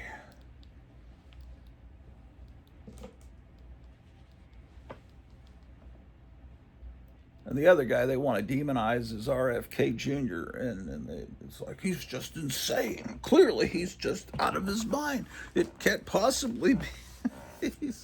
That guy knows what's going on. Okay, let's take a look at what we got here. Now, I've got all my Silver Age and back, separated from the rest of my collection. And I apparently have Spider-Man put under A in the alphabet, which is not what I do in my regular, because, yeah, I don't know, I probably should have it under S. It's one of those tricky things. I kind of rebel. All the different Spider-Man titles that they started in the 90s, well, it started earlier than that with Peter Parker, the Spectacular Spider-Man. I follow that comic under P for Peter Parker. Then all the other Spider-Man books, and I'd never gotten, they started a comic just called Spider-Man, but not The Amazing Spider-Man. And I think that was done for Todd McFarlane. I only have a couple of issues of that. I wasn't crazy about that, anything really much in the 90s. And any of those other Spider-Man titles, I just put it all under S. Well, here's Amazing Adult Fantasy number 13. Now, 15 is the issue where Spider-Man appears for the first time. And it looks real, you know, it's got the price and everything, but this is actually a JCPenney facsimile.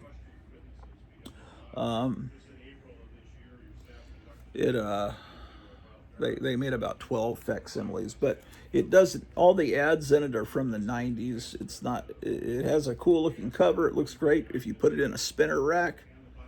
But, and I love how it says the magazine that respects your intelligence. I stole that for the magazine I used to do, The Sophisticate. I would have that on the cover, the magazine that respects your intelligence.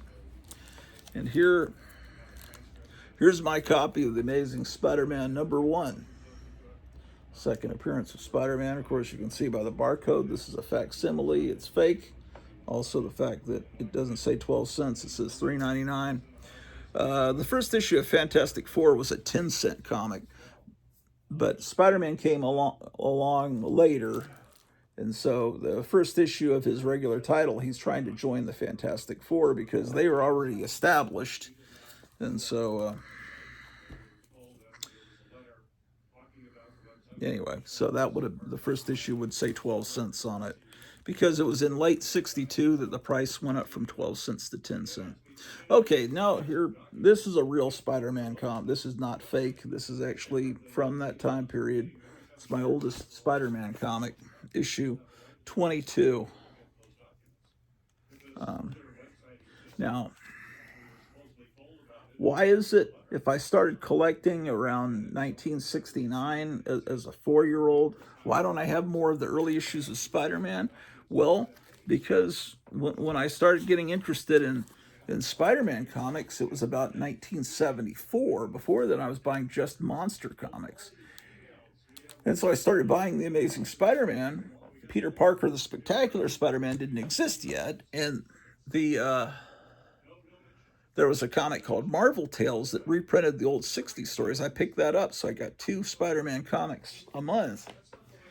And those older stories were great. With at that point, they were reprinting John Romita. Steve Ditko was the original artist, and then John Romita took over, and all that whole era was great. The 60s, all of those comics, Spider-Man comics, were great. So I was reading the 60s stuff while I was reading the 70s stuff. Every month, I'd get the current stories, and I get the 60s stories. The current stories always had were great, but they always had a lot of depression. You know, it always start with Peter Parker all upset about Gwen Stacy, and I wish I could have saved her. So it was always that time period was a little bit maudlin. Is that the right word?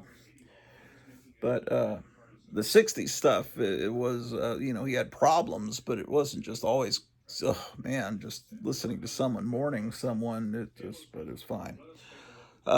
Okay, so I had no way of getting older comics in the 70s, except, you know, friends that might have them. Oh man, could I buy that from you or something, or trade it?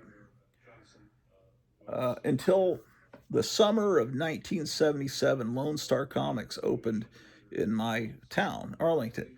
And I just want to see if I can find an old picture of the front of that store. If I could recreate that using AI and have Sheena go into the original location of Lone Star Comics, that would be neat from my memory of it. And I could even have her pick up the first comic book I bought in Lone Star Comics on my first visit. It was like Marvel Super Action or something, reprinting the stories of Marvel Boy from the 1950s. So that was a comic that came out summer. So this is right at the summer when a couple of weeks after Star Wars came out. Lone Star Comics opened up. So that was a great thing. And I go in there and they have older comics. But I couldn't afford the Amazing Spider-Man. Even then, I know the prices were cheap compared to now, but they were the most expensive books. Spider-Man's always been the king. And I started buying old Fantastic Four comics, and those could be expensive, but the Spider-Man ones were always the big. I remember being in there listening to the older collectors talk, and I'm like 12. I'm listening to them talk. I remember there was a guy that was about to leave for Germany, maybe. He was just joining the army, and he was there. He was filling out his Spider-Man collection before he left because he knew he wouldn't be able to pick them up in Germany, and he was just filling in all the issues from the '60s he didn't have, so he'd have it all there to read. With I don't think he was married, probably, but he probably got a signing bonus for joining the army, and he went and blew it all on buying Spider-Man comics. But I just thought, well, I'll just have to stick with Marvel Tales, the reprints, because I can't afford the originals. And then I read somewhere that, these reprints, they have to edit them a little bit because they used to have more pages of story content back in the 60s than they do in current comics. So they have to take some panels out, rearrange, or take a whole page of story out to make that story from the 60s fit in a 1970s comic. And I thought, oh, shoot, really? I'm missing something, just like when they deregulated the FCC and they allowed more commercial time per hour or per half hour on TV, and they started hacking whole chunks out of the old TV shows like Star Trek and Addams Family. It's like, oh,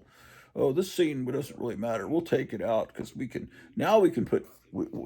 I think in the '60s you had like 7 minutes of commercials during an hour. And then all of a sudden you could put like 14 minutes in, and it's like, oh, we got to whack out some subplot here. And it's like, that's why it was so exciting when you could get DVDs of an entire season of a TV show uncut, because it was so. I remember my local station would run the Addams Family, and then Ted Turner's network would run Addams Family, and they'd cut different parts of it out.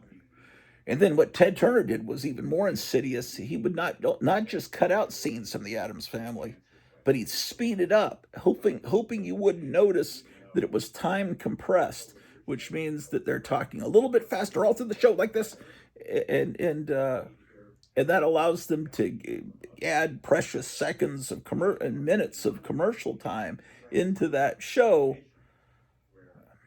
They would time compress movies and everything where everyone's talking a little bit faster. And then radio stations would do that for a different reason, not to save time for commercials, but because if you're playing the latest hit songs and then there's other stations on the radio dial playing the same hit songs, if your songs are a little bit faster, then they sound boring on the other station because it's a little slower. And then you speed it up, you put a little more punch into the song that the original artist and producer of that record didn't mean for it to be there, but you speed it up, and all of a sudden your station just sounds like the vibrant, fun station, and it's like you're spiking a drink or something, and that is so. Where did I get off on this train of thought? Worrying as a kid, I'm missing out on some of the stuff that happened with Spider-Man because they're editing stuff out. But then I got an issue of Marvel Tales and I compared it against one of these original Spider-Man comics I had, and it was all there. Some of the coloring choices were different, but I don't know. There must be some issues where they did some editing, or because also, the other reprint title in the '70s was Marvel's Greatest Comics, that reprinted old Fantastic Four, and then there was a title that reprinted old Avengers, and there was a title that reprinted old Tales of Suspense and stuff like that. Maybe those were cut. I just don't know. I know sometimes when Jack Kirby would do a whole full page amazing panel, they just cut that out because it could be removed without interfering with the story. But you left some epic, gigantic, incredible Jack Kirby picture that anyway. So what can I tell you, ladies and gentlemen? I wish I had more of these 60s Spider-Man comics, but then, all these people in their 20s, they've got all the old Spider-Man books, and they're, I see them on YouTube, and they've got gold chains, and they're just like, they're not, I don't think they're people that are into the 1960s and its culture and how cool the 60s were. They're just in it because this Spider-Man was great. Todd McFarlane and Venom, and I want to get the old ones because they're key issues. And it's just, yeah, it was the great thing about 1977. The term key issue had not been invented yet. Here is, this is interesting. Duncanville Books. They write here, see it says 4.0, and it says small tear, back cover, $60. I think I got it for half price. This is one I'd been wanting since I got this 6 years ago, 7 years ago, but I've been wanting it since I was in third grade because I was at a friend's house, and he had a stack of comic books, and this was beat up, but he had this issue, and I think he said it was his mom's, and he had an old G.I. Joe from the 50s comic, and they were just a bunch of beat up comics, but I remember this little picture of Aunt May in the bed. And so this is a Steve Ditko issue. This is issue number 32. But when I can find old issues of Spider-Man, I want to get them. I have them all reprinted in some form, in the Masterworks, and then I've got one of those gigantic omnibus books that reprints the first 50 issues. Here's just a guy named Joe. This one, I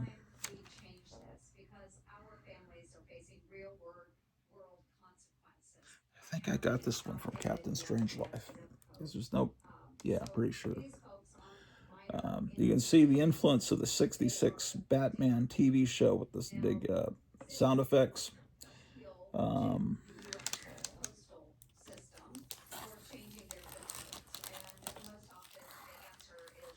this is 42. I got this from Gotham City Comics. This is the first appearance of Mary Jane Watson.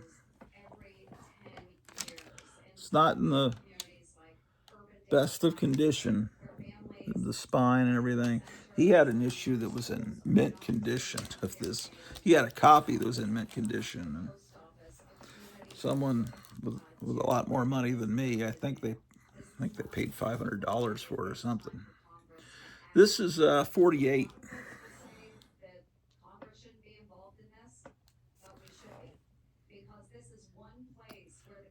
Yeah.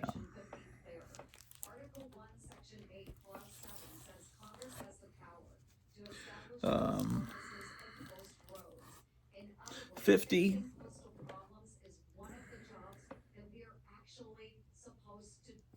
I got this from Captain Strangelove, and there was some attack on all of the banks in the world the day I sent the payment to them. Do you remember a couple of years ago? It was like all of a sudden it was a worldwide attack on banks, and the money we sent just never got to him. And the bank had no record that we'd ever sent it. And so I sent him another payment, and so I really paid twice for this. But it was just lost into the void of some terrorist attack on the banking system. I don't think anyone even remembers that happened. This is the first appearance of Kingpin.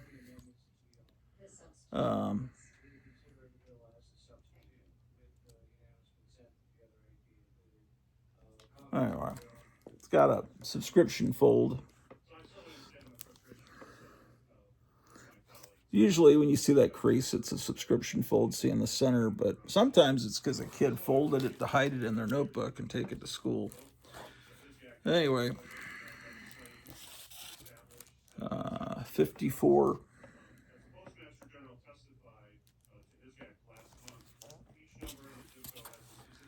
That one that I just showed you with the first Kingpin, that's probably the most money I've ever spent on a comic book ever in my life. I've never spent, these people, I've never spent a huge amount on a comic book, really, like a huge amount. You know, these people that pay 16,000, a million, you know, it's not me. Here's 55.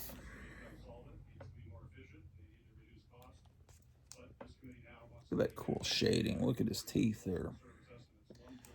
Maurice Severin was doing the shading. You know, there's something about the comics from this time period, and people are real. A lot of people have whole Facebook pages where they talk about Stan Lee and how horrible he was, but the comics that were written by Stan Lee have his voice in them. You're clearly more entertaining than the ones that are not written by Stan Lee, that are written by his brother or someone else. It's the artists get bent out of shape because Stan Lee would give them a story idea, and then they would go and write the story. I mean, they would draw the story and add characters to it and add this and that, and then they'd flesh it out, and sometimes they even write the dialogue in the margins. Then Stan Lee would get it, and he might use the dialogue that they provided, but he would punch it up, or he would the thing is, and then the artists don't even read the comic, but they figure, oh, he just took my wording exactly. He's just taking false credit for writing the story. But the fact is, here's 57.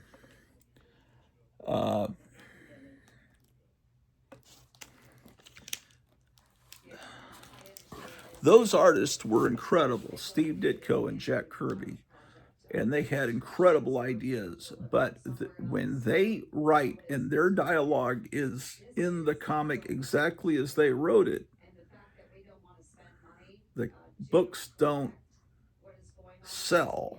They don't have this. When Stan Lee is writing, where is he just improving their dialogue? It took it to another level. So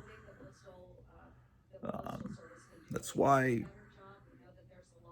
a Paul McCartney record or a John Lennon record or a George Harrison record or a Ringo Starr record are never going to be like a Beatles record, because the combination of people turn it, and then the colorist, you know, Maurice Severin, you got to look at all the different, people. This is 58 that contribute to make something the way it is. So I don't ever like to knock Stan Lee. Now, when you create a song with AI, when you create a video with AI, you come up with the idea, you tell the computer what to do, and then they belch forward a song or a video, and it's added a lot of their own, there's a lot of stuff that you didn't even think about to it, and then all of a sudden it's like, well, I created that. Well, so I know what it's like to be Stan Lee from playing around in the last year with the Suno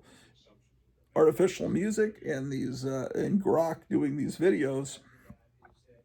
Is I feel an ownership of it, like I created this, but there were other cooks in the kitchen, these AI robotic minds, and so I could see why Stan Lee would say, yeah, I created that. And it's like, well, the robots could say, wait a second, I came up with the melody, I came up with the idea to do that drum bit there, and you told me what instruments to use, but you didn't tell me the musical notes, and so you said use a Hammond organ there in the background, but let's look what I did with it. And there was the robot talking. So I don't know.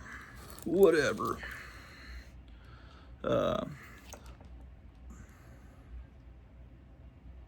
The AI will not mess around with Spider-Man, though. If you tell it to make Spider-Man run into the picture, it's scared to do that. But if I tell it to bring in the 1966 Batman and the Batmobile, it'll create that. I don't know why the lawyers behind the robots say that's okay, but using these characters, because I wanted to have it create a Spider-Man scene, like from the fake Spider-Man movie, and then I would talk about the Spider-Man movie on today's show, and then show a clip from it, like Siskel and Ebert used to do, and show a fake clip that I created, but it won't let you play it. It won't render. It'll say, that's unsafe. This is a tremendous issue 62. They tried to do an Inhumans TV series. Marvel did. And in the first episode, they have her hair cut off by a bad guy, I think, so that they don't have to do all this CGI. That's so stupid. They don't know what the hell they're doing. That's 62. 64, do I have two copies of this? 64 is interesting. It's not in very good shape. This one has tape, but look at this signature. It looks like it's a signature of someone important, but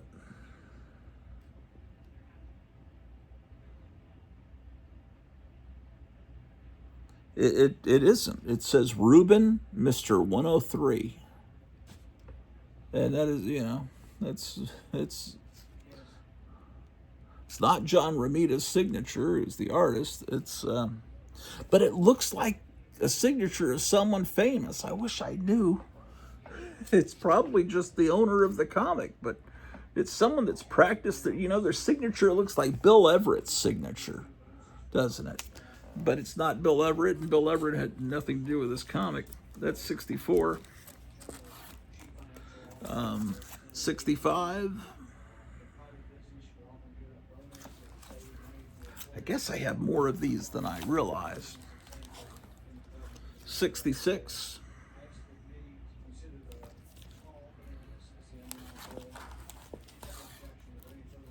68. This issue, I compared it against the Marvel Tales version. In fact, I could do that now, here in a second. Some of the protesters were changed when this was reprinted in the 70s, and I think some of the signs were changed, and some of the coloring choices were changed. I'm not exactly sure why. That's 68. Here's 82. I don't have any of the issues in the 70s.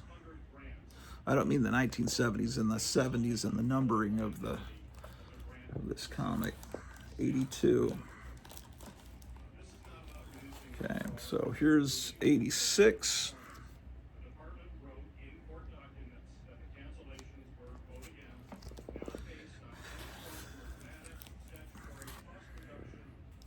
'87. They haven't introduced Harry Osborn in these current Spider-Man movies, have they? They have Ned Leeds, who's a overweight friend of Ned Leeds is a whole different guy, a friend of Peter Parker in the comics. Ned Leeds, as I recall, went off to Vietnam, and then didn't he marry Betty Brant, who was Spider-Man's first girlfriend in the comic was Betty Brant, who was J. Jonah Jameson's secretary, and you see that in the 1967 Spider-Man cartoon because they were using some older issues to create the first season. And then in some of those Spider-Man episodes from the second season, you see her with a redhead. You see Spider-Man, Peter Parker, with a red-haired girl, but they never identify her as Mary Jane Watson. And they never use Gwen Stacy in the Spider-Man Grand Tree Lawrence cartoon either. This is 88.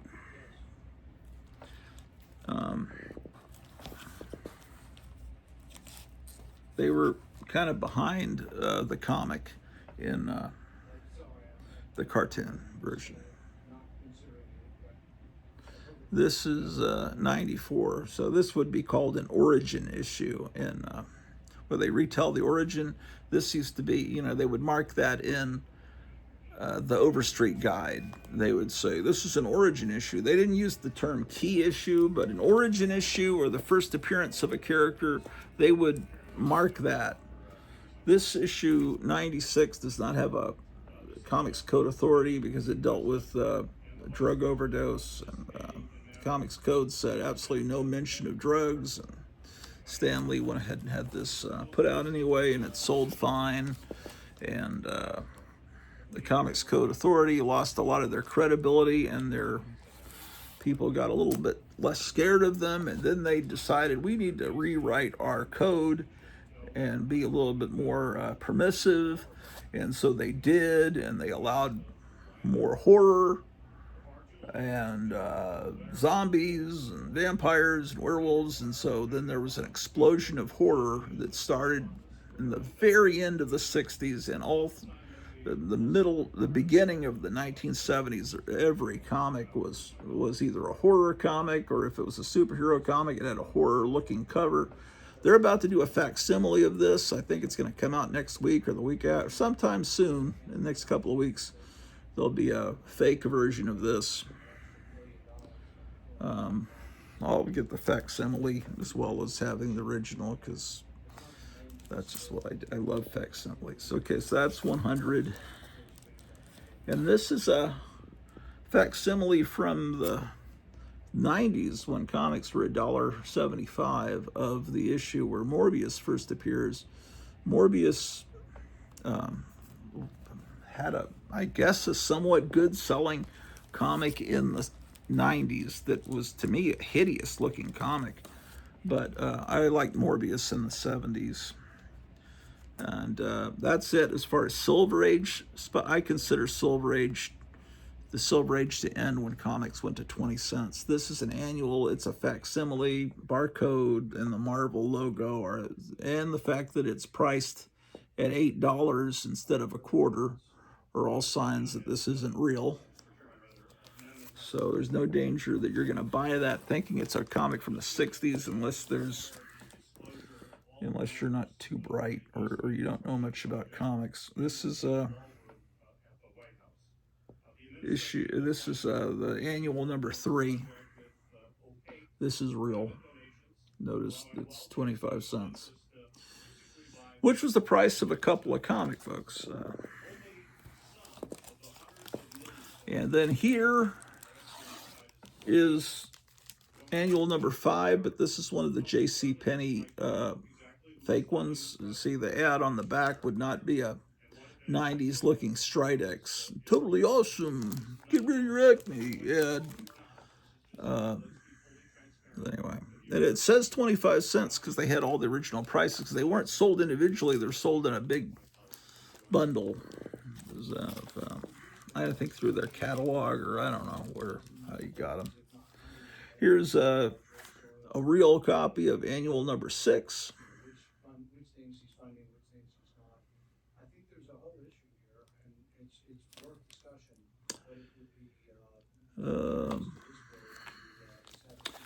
Yeah. Here's annual number 8.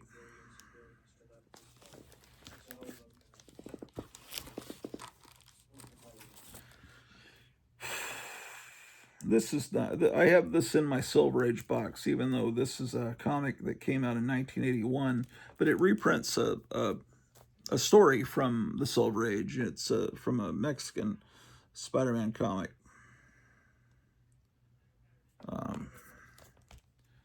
It's Noviembre 11 de, I don't know how to say 1981 in Spanish, but it's El asombroso hombre araña. Peter Parker is saying, no puedo ocultarlo más. La carrera del araña ha terminado. I think it means I don't want to hide anymore. the career of Spider-Man has terminated, has stopped. Y solamente yo sé eso porque yo soy el hombre arana.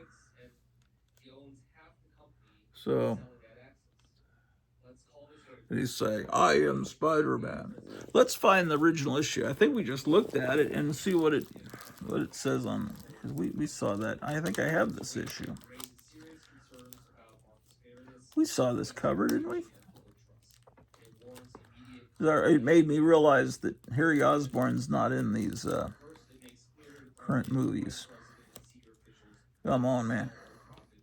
Just saw you. Here it is.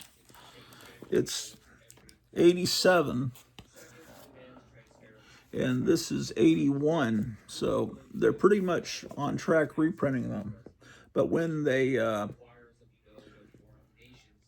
got into the early 70s, around 72, when they called Gwen Stacy, the people that put this Mexican comic book out said, our readers like Gwen Stacy. Can we just keep doing stories with Gwen Stacy and ignore this story that you've sent us with where she dies? And so at that point, this Mexican comic diverted. Gwen Stacy stayed alive, and they did an entirely independent, different timeline, different reality of Spider-Man in Mexico. And I've always wanted them to reprint those stories here in English, because I think that I think they were right. I don't think they should have killed Gwen Stacy off. Anyway, so, and on the American one it says, I had to tell you, can't keep it a secret anymore. Spider-Man's career is over. I'm the only one who could know that because I am Spider-Man. Ugh. This book is a little bit dirty, man. Eesh. I don't like that. Oof. Yeah, it's not in very good shape, but what is it they say? Shitty condition is better than no condition or something. Interesting. I'm looking at the differences. Look how the web is shown going all the way down to his wrist. And they don't do that on this version. See, the web is not there. Anyway, how about that, ladies and gentlemen? If you've got doubles of Spider-Man issues from this time period, and you have issues I don't have, and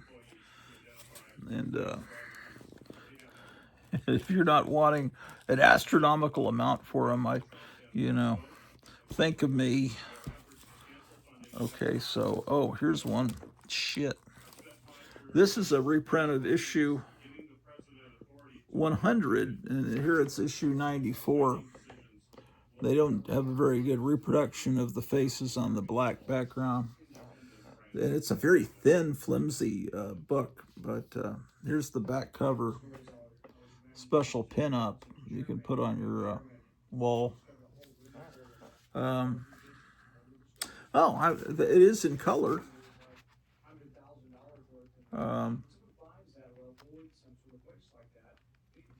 So,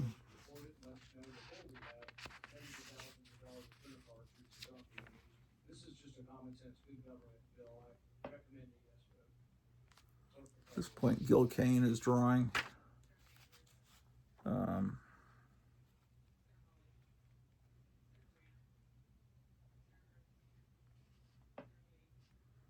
I've got some sword and sorcery stuff that's not reprints of American stories, but it's either from something they created or something they or brought over from Europe or something. There's an ad for Daredevil, who is Diabolico, Destructor del Crimen.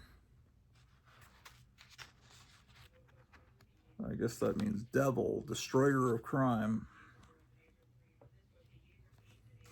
Alerta. Ya viene, ya viene, ya viene. Does that mean I'm coming? I don't know what that means. That's a strange ad. This is where he grows the extra arms, which is, I think people were thinking that was what's going to happen in this new Spider-Man movie, because he starts to mutate and he has to come up with a mutant inhibitor to keep his, because his, he starts to become, his eyes turn black and stuff, but he doesn't grow extra arms, but he starts to have web shooters. The web starts to come through his wrist, like in the Tobey Maguire Spider-Man movies, and he doesn't need necessarily his web shooter. I'm looking at my wrist and I'm realizing I'm all cut up from the cats. Oh shoot! At least it's not like Perez Hilton. Did you see that the other night? He was completely drenched in blood with a cut. There wasn't a square inch of his whole body that wasn't sliced, and he was standing there with a big KNIFE. I don't think you're allowed to say words like this on YouTube.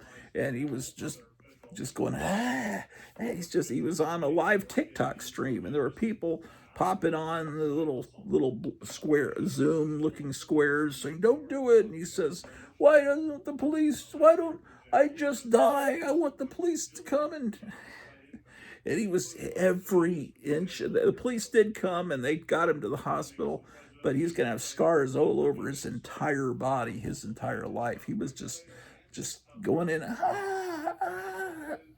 he's just cutting.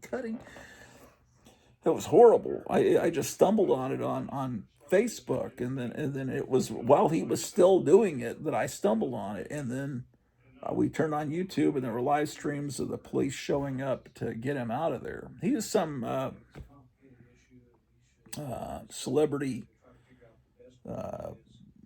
gossip columnist that's been around for 20 years. And then recently he converted to Christianity because he had a near-death experience, and he started reading the Bible and everything. And then the next thing you know, he's doing this, which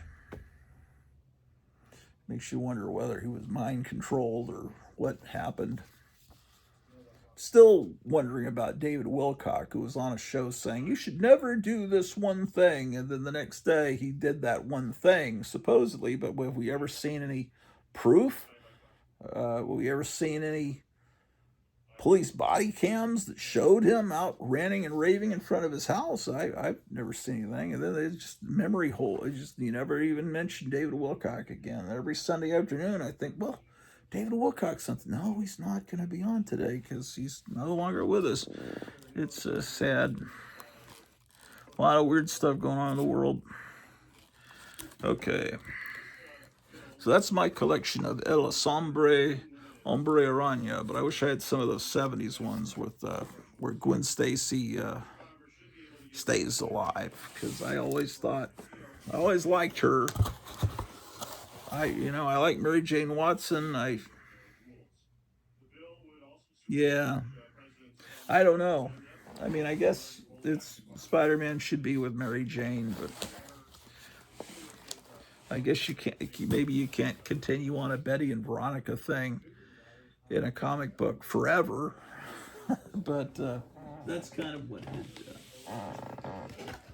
developed. Okay, so I've got this box here of Marvel Tales, which I always say is that this is a comic that you ought to seek out. If you're just getting into comic collecting, this is a good bang for your buck, because this is from 1965. It's the second issue of Marvel Tales. Not in very good shape, but it reprints the origin of Doctor Strange, an early Hulk story, the first Avengers, the first issue of X-Men, all reprinted in this. And you open it and it feels like you're reading a 1960s comic, because it is a 1960s comic. So these are stories that were only a couple of years old when they reprinted this. And so it has a feeling of authenticity, and the ads and everything are all from that time period. So, and these reprint issues are not sought after by most collectors, because they're seeking out the original appearances that you can't afford, not if you're sane. So that issue, wish I had the first issue. Issue 3, you see it reprints Spider-Man, Thor, Ant-Man, and a Human Torch story. Now, you read through this and you'll see the Ant-Man story and the Human Torch stories aren't written by Stan Lee. And then you'll realize, oh, this Human Torch story, it's fun, but it's not as cool as a Fantastic Four story, and it's because you don't have his writing style there. And you know, people don't understand that is you could hand me a few sentences and the authors that have a distinct voice that you can just read a couple of sentences of them and say, oh, that's Hunter S. Thompson. Oh, that's this. Immediately, it's just the way they word. You can just tell by one or two sentences who wrote it. And so those writers, when I say voice, I don't mean what their voice sounds like, because Stan Lee kind of had an annoying voice.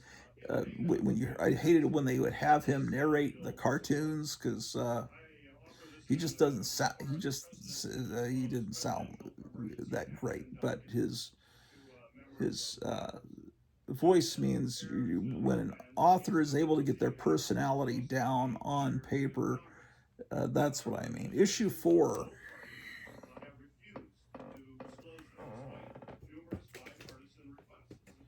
Another copy of issue 4, because sometimes I'd find these for a couple of bucks, and I was like, how could I leave that behind when it's this great? You know, this kind of stuff I would get from Lone Star Comics when it first opened. Some of these I bought then in the late 70s. And because I couldn't afford the real ones, so it's like, oh, now I have issue number, is that issue 9 of Spider-Man is reprinted in its entirety there. Here you got issue 10 reprinted inside Marvel Tales number 7. So that's why I didn't get all the. Here's another copy of. I just made myself happy with having the Spider-Man stories and knowing the Spider-Man story, and then the Marvel Masterworks books came out. But there's something about reading them in this format that's just a lot more satisfying. There's issue number 12 of Spider-Man, reprinted in issue 8 of Marvel Tales. Issue 10 reprints issue 15. They're leaving some issues out, aren't they? Was that 12? Yeah, I'm not sure why that is. Maybe they reprinted them in somewhere else. Okay, here's one that's not bagged and boarded. I've got another copy that is. I must have ran out of bags and boards. But this one we can open up, and I'll show you what it's like.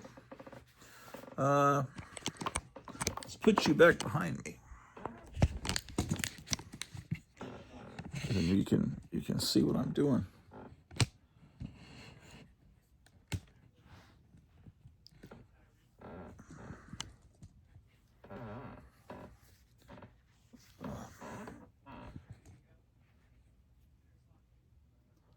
What they're going to do with Fauci, man. He's such an American hero, man. Okay. So, issue 11.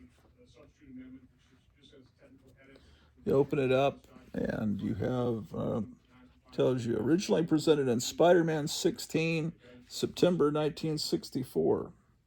This is a November 1967 issue, which means that September of 67, as kids were going back to school, that's when this was on the stands. And this is, you're getting to see issue 16. By that point, Spider-Man was probably up to issue 50, somewhere in that range. But there really wasn't any way, except in garage sales or finding older kids in the neighborhood that had the older comics in the 60s to get them. I don't think that they even had, maybe in a big town you might have a bookstore that had old comics, a used bookstore, but I don't know when. It might have been in the 70s that, oh, they already have it. I was saying I didn't know when they started putting the ads in comics where you could mail order old comics. This is Howard Rogofsky. Oh, yeah. Comic books for sale, the complete Marvel and timely groups. A self-addressed stamp, large envelope must be sent for free list, or list will not be sent. Howard M. Rogofsky, P.O. Box, blah, blah, blah. Linden Hill Station, Flushing, New York. Now, Howard Rogofsky was an early comic book dealer. And so that's where you could have gotten old comic books back in 1967. They teased Howard Rogofsky. They interviewed him in the Comics Journal decades later and said, "You said that tape on a comic book was not a defect." And he said, "Yeah, I know. I'm embarrassed about that." But he didn't consider it to be a defect. I guess he thought it was a acceptable form of restoration. Here are annuals that were on sale that month, and these cool T-shirts. These were sweatshirts, I guess. Great designs. They did a reprint of this Fantastic Four shirt in the 90s, maybe. I still have it somewhere. But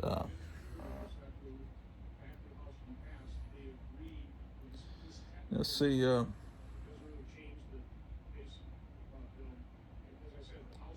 This says on this Human Torch story from Strange Tales 109 from September of 63, plot is by Stan Lee, script is by R. Burns, art Jack Kirby, inking Dick Ayers. So it all, in theory, it should be great. Except I don't know who R. Burns is, but it's never gonna, unless it says Stan Lee came up with the idea, I guess. But these, oh man, it looks so great though. But that monster there. So as you read through this, you'll realize that this, let's see, this, ooh, well, that's neat. Well, actually, R. Burns, whoever the hell he is, I never even hear anyone talking about him. It says plot Stan Lee, script R. Burns on this Thor story. Maybe R. Burns is okay. I don't know. Who the hell is R. Burns?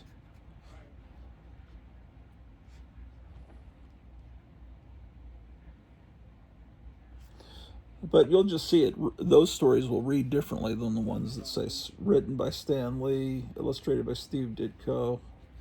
Wow. Look at all these monsters this guy getting into the occult is summoning. Look at that. Man. Oh, what I was going... Well, to show you is this 2-page spread for the 1967 TV season on ABC. And it was all superheroes, almost all superheroes. 9:30 in the morning. Which way does it go? 9, that would be 8 o'clock Central Time, it would be Casper. And then after that, Fantastic Four from Hanna-Barbera. And then after that, Spider-Man, just a whole hour of Marvel from Grand Tree Lawrence. So that would be at 10 o'clock. 10:30, Journey to the Center of the Earth. I guess that's technically not a superhero show, but 10th, okay. Then it would go to King Kong at 11, 10 o'clock Central. And 11:30, George of the Jungle, and then the Beatles would come on at noon. And then American Bandstand after that. So that's a great lineup. King Kong, George of the Jungle, Spider-Man. Those, you can see all those on Throwback Television. I don't know if they run Fantastic Four, and I'm not sure. I don't think they do. But Fantastic Four is shown on that IOTV, Toonami Aftermath, whatever channel.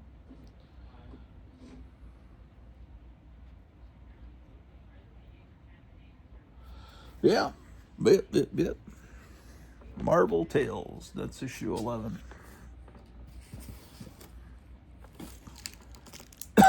Issue 12.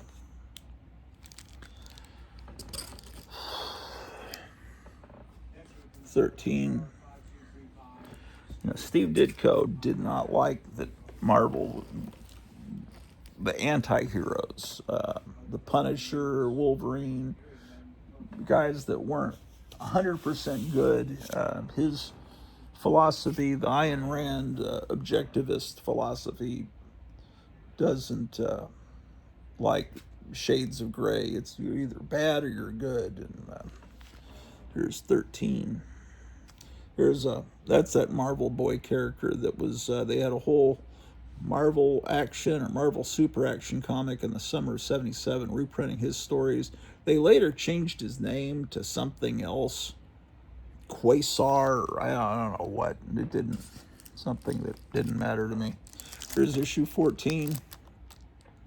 This was used in the Spider-Man cartoon a lot. You would see him come at you like this. Just like that. And I guess they were putting Marvel Boy in every issue there for a little bit.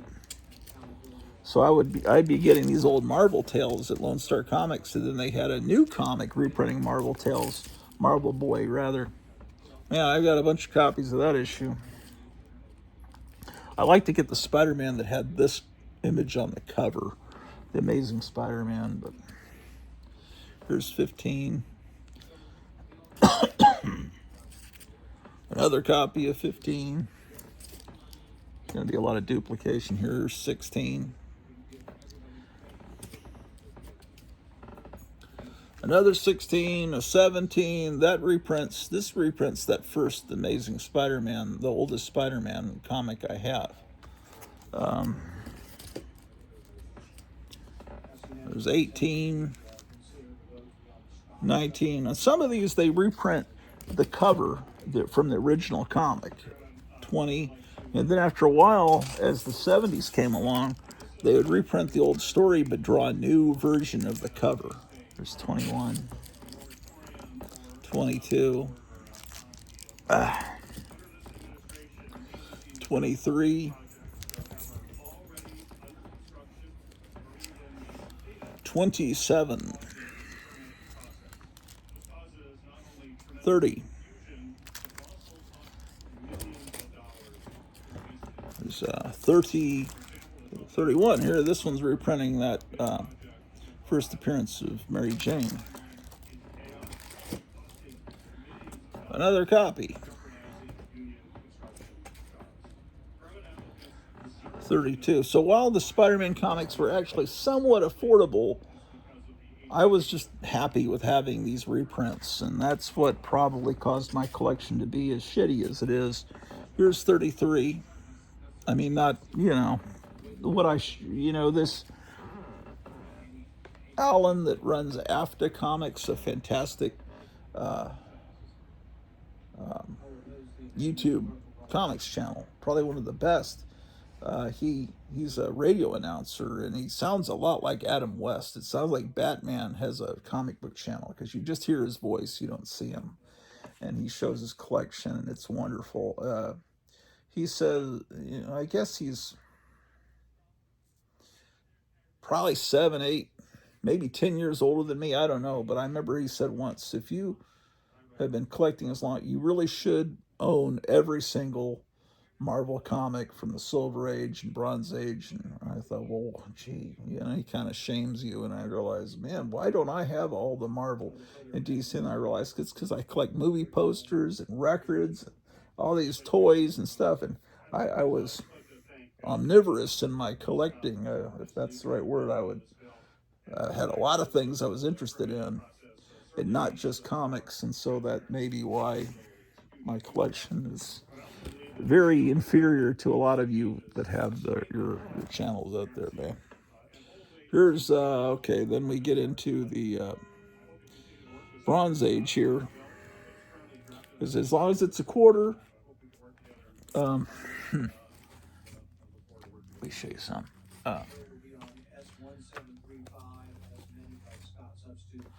See,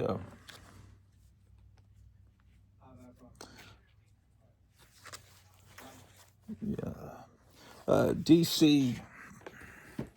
Yeah, I was getting into that. Okay, so comic books were. Oh shit! I'll tell you the story anyway. Okay, so this is a quarter because it's a thick comic, right? But most Marvel comics this same month were 15 cents. Same thing with DC.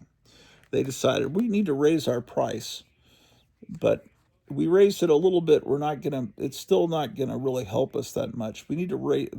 So Marvel and DC talk. The guys in charge of both companies decided, let's hike our price from 15 cents to 25 cents, and make our comics a little thicker and put a reprint story in the back. So they said, okay. I guess they had a handshake deal. So Marvel and DC did that. Okay, so. This is issue 31, and I don't know if they started with issue 32, but when see how this. So to me, I consider this Silver Age. Once this strip comes across the top, I consider that Bronze Age. Now it's now all the other Marvel comics. This, well, they went to 25 cents. Marvel did, and they had thick comics for about a month or two. And then, yeah, and DC started, doing their 25-cent books. And then, after a month or two, Marvel goes to 20 cents with the strip going across the top and shrinks the page count back to the way it used to be. So now, Marvel is on the stands with 20-cent comics, and DC's on the stand with 25-cent comics. And in the back of the comic is a reprint story that a lot of kids didn't like, the old stories from the 40s. I thought they were great, but and it took DC a long time to correct the course of the ship and come back around and shrink their comics down to 20 cents, because I guess they plan a bunch of issues in advance. So Marvel sales started to go up and eclipse DC's sales. And then they were able to put out press releases. We're outselling DC, and it's because their comics were cheaper. You could get 5 Marvel comics for $1 and only 4 DC comics for $1, and that's really what was going on. But it was a trick. They pulled a Roadrunner on DC's Wile E. Coyote. So anyway, well, it's a story behind that. So.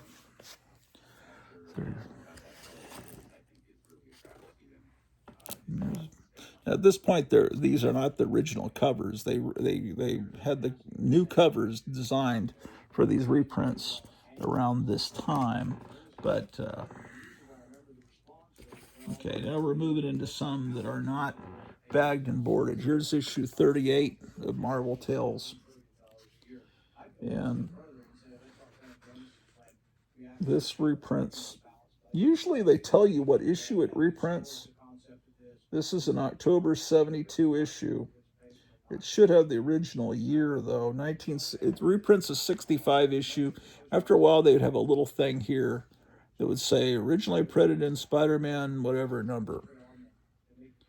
But it's a 1965 issue, and this is, to me, what comics should look like. The dense text, wonderful picture, illustrations. 65 was just a tremendous year for Marvel. And look at this. They're promoting their new titles they've got coming out. Doctor Strange and what were they called? The Gun Hawks, Man-Thing. And they were bringing Journey into Mystery back. And then they have Beware the Claws of the Cat. That was a cool character. So all this wonderful dense artwork of this is what comics should look like. And how could you kill off Gwen Stacy, man? That's just, this is a wonderful era for comics too. This 1972 is a wonderful era with the 20-cent era. I can't think of any comics that came out during the 20-cent era from Marvel or DC that I wouldn't want to own.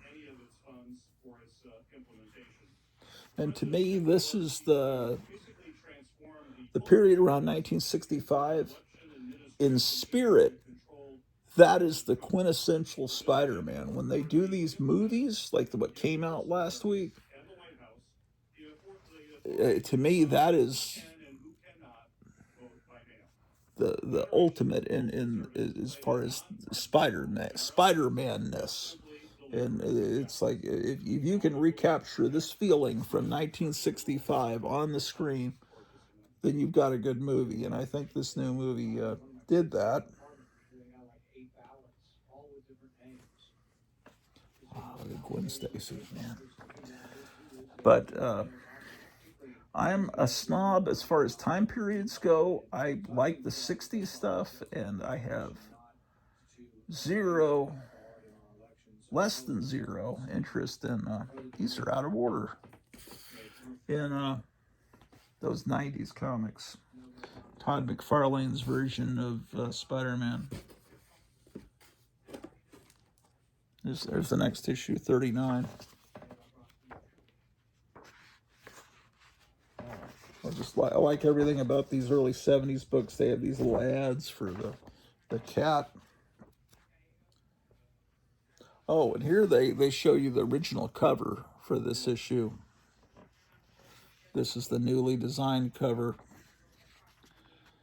A special blockbusting bonus from Mighty Marvel, the original cover for this issue's tale. And when they used the original art for the cover, they would recolor it and make it brighter than the originals because Marie Severin did the coloring for the 60s covers for Marvel, and Stan Lee didn't like what she was doing, but the sales were so good, he kind of said, come on, make the colors brighter, it's a comic book. And she says, okay, boss. And then she wouldn't do it.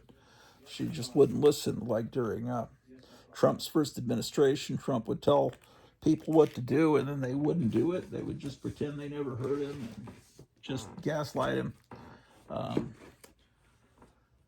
That's big. She knew how to have the create the mood on that when she'd get an assistant colorist, she'd say, just don't listen to what Stan says, just do it my way. Because she colored all the EC comics. She knew what she was doing. 38, 39. Here's issue 40 with the newly designed Gil Kane cover.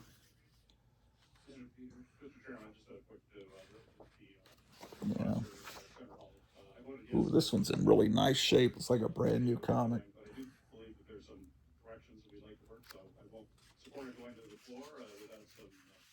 This paper feels strange. Like it almost feels like sandpaper a little bit. Rougher paper. I wonder if you have this same issue of Marvel Tales, if the pages feel... Well, this page doesn't feel that way, but the first page has a sandiness to it. Okay.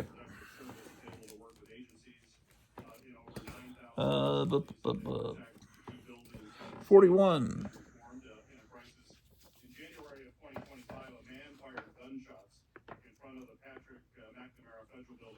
This one's got a little bit of moisture damage down at the bottom.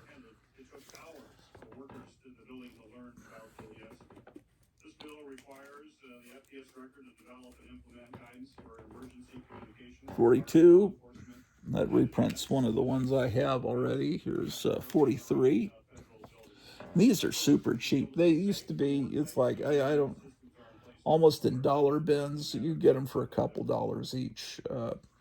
But I don't know what people pay for them now. It can't be much because these are not, when the idiots open up their phone to look at the key collector, what was it? The key comic key collector, or whatever that website is that tells you whether you should buy a comic or not, because you're only supposed to buy the ones that are key issues.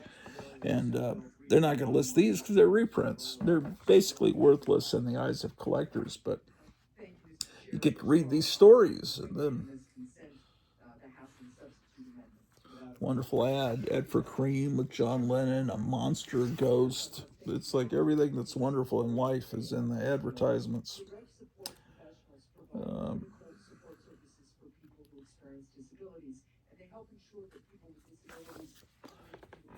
Okay, 43, 44. Missing 45. Here's 46. 48. 49. This one's not bad. It's the Evil Knievel ad. These toys mysteriously stopped selling after Evil Knievel went after a reporter with a baseball bat and beat him with a baseball bat in a parking lot. Somehow, mothers stopped buying the toys. I always thought it was a wimpy little. The Action Jackson was smaller than a Mego figure, and I knew some people that had I was going to call him Action Evil Knievel, but that's not ever. I never asked Santa for Evil Knievel. That's not my jam, man. That's not how I roll. I guess he was an okay cultural figure. Remember when he jumped the Snake River Canyon on pay-per-view? But he didn't actually make it. Oh, okay. Here we go. Here's issue 51, which reprints that Spider-Man. Let's get that out of this box. Then we're going to end this show because I got a lot to do today. Let me see here.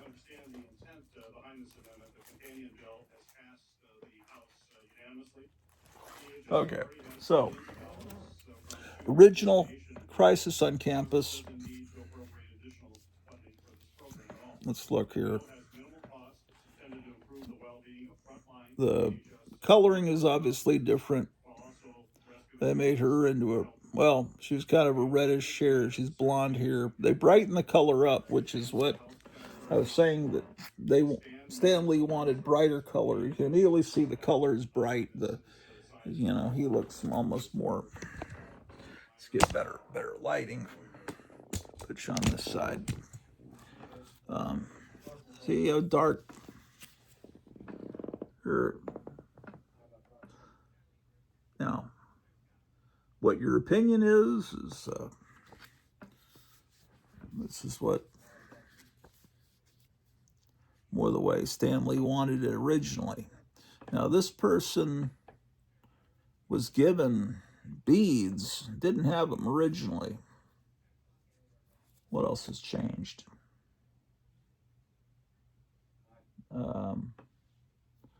This guy, the guy right here, is turned into a redhead here. What else is different? Did the sign say something different?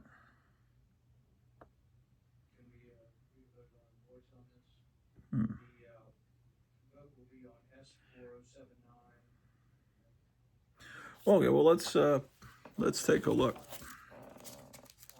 I did this once before. I remember doing it upstairs. I was living in this house, so I did it in the last 4 years. This comparison to see if everything's in these reprints that was in here, and I confirmed that it was. So here's the splash page, Crisis on the Campus. Let's see.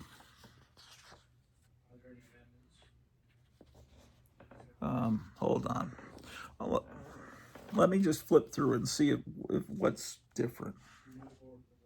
The coloring, everything looks almost identical. I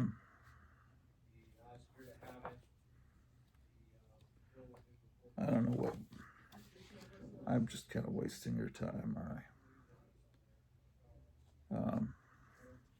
Let's just compare these this two-page spread here.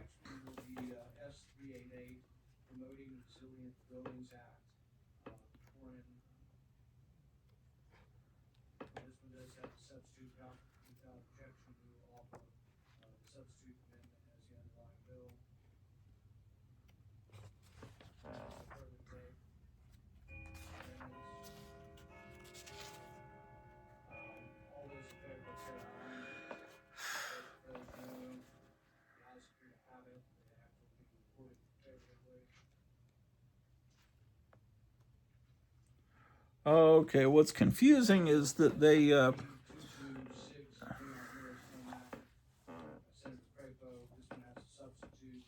do something different. Okay, so we've got this where they don't have two-page spreads as much in these 70s comics. I'll show you what I mean.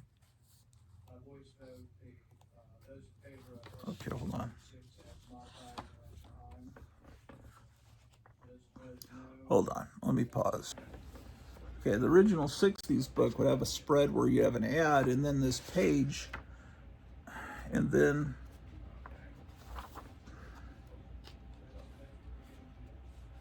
this page, and in the reprint, that it becomes a two-page spread. And so it makes it a little confusing. And then 2 pages of ads in the 70s comic, and then this, and oh my gosh, this is confusing. Why do you have to do this? And then this page here, that was the 60s comic, and then so it's been put together here like that. Hopefully that's the end of that nonsense with the, oh no, they did it again in the 60s comic, art and then a tank ad. So that has Aunt May sick, and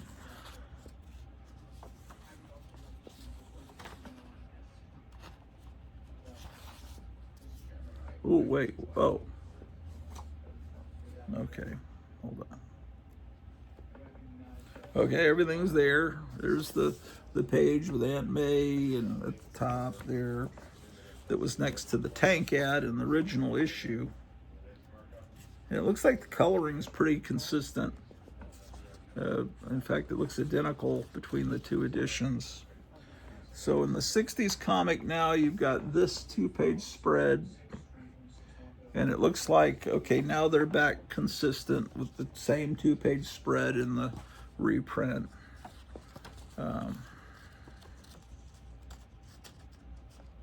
I don't know why they made that decision. That wasn't done very often. This is the 70s, where they would have a page of art and the ad on the other side. It's like they're done with this. I wonder what they've decided to do with Fauci. Probably nothing. I don't think the truly evil people never get, nothing ever happens to them.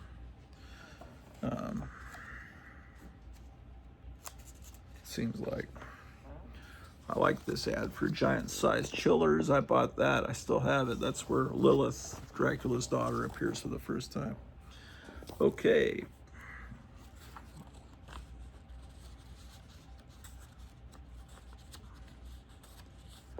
Come on, man. Come on, man. Okay. Wait, where am I at here? Oh, okay. 2-page spread in the 60s comic. Same thing in the 70s version. Here's an ad for Robert Bell. I just did a song about Robert Bell on Suno.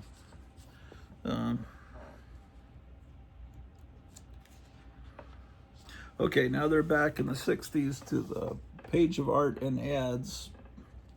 There's look at that big comic book ad. That's Howard Rogowski's big ad, that yellow ad there. New list, new low prices, $50,000 on hand. The complete Marvel group from 61 to 68. Also original Captain America, Human Torch, etc. from 1939 to 1949. We also buy comics. Send a list of the ones you're selling. Yeah, he says he had 50,000, but Robert Bell, there's the same, he said he had 100,000. Okay, so now we've got this original 2-page spread that's not gonna be exactly the same way. Here's a cool magazine ad. Crazy was doing their parody of Shaft. Okay, so I'm confirming every bit of art is still present in this reprint edition. Okay, so the Kingpin throws Spider-Man down and it says Womp. And the next page is there, yeah, or this page here. That was the 60s comic. And then, so Kingpin's down. And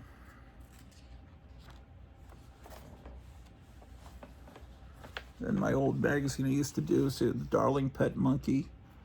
We cut out a head of Elvis Presley, kind of going like this, you know, when he was singing. And we put that there, and it said Darling Elvis Monkey, 1895. And we just did it, you know, cut, you know, the way you used to do things with the photocopy machine and scissors and glue. Okay. Kingpin's down, okay. And then this page, and oh, reprint. Everything's there.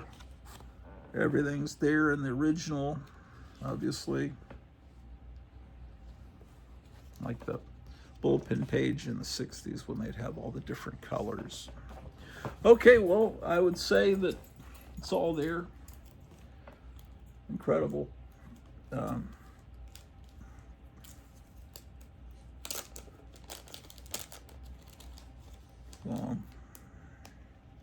Really, you could spend hundreds and hundreds, thousands of dollars getting the 60s issues. The reprints are pretty much, at least from this time period, the 25-cent era. This is going to be like probably 1975 or 74, June 74. You still get all the entertainment. Now later on they went back and started reprinting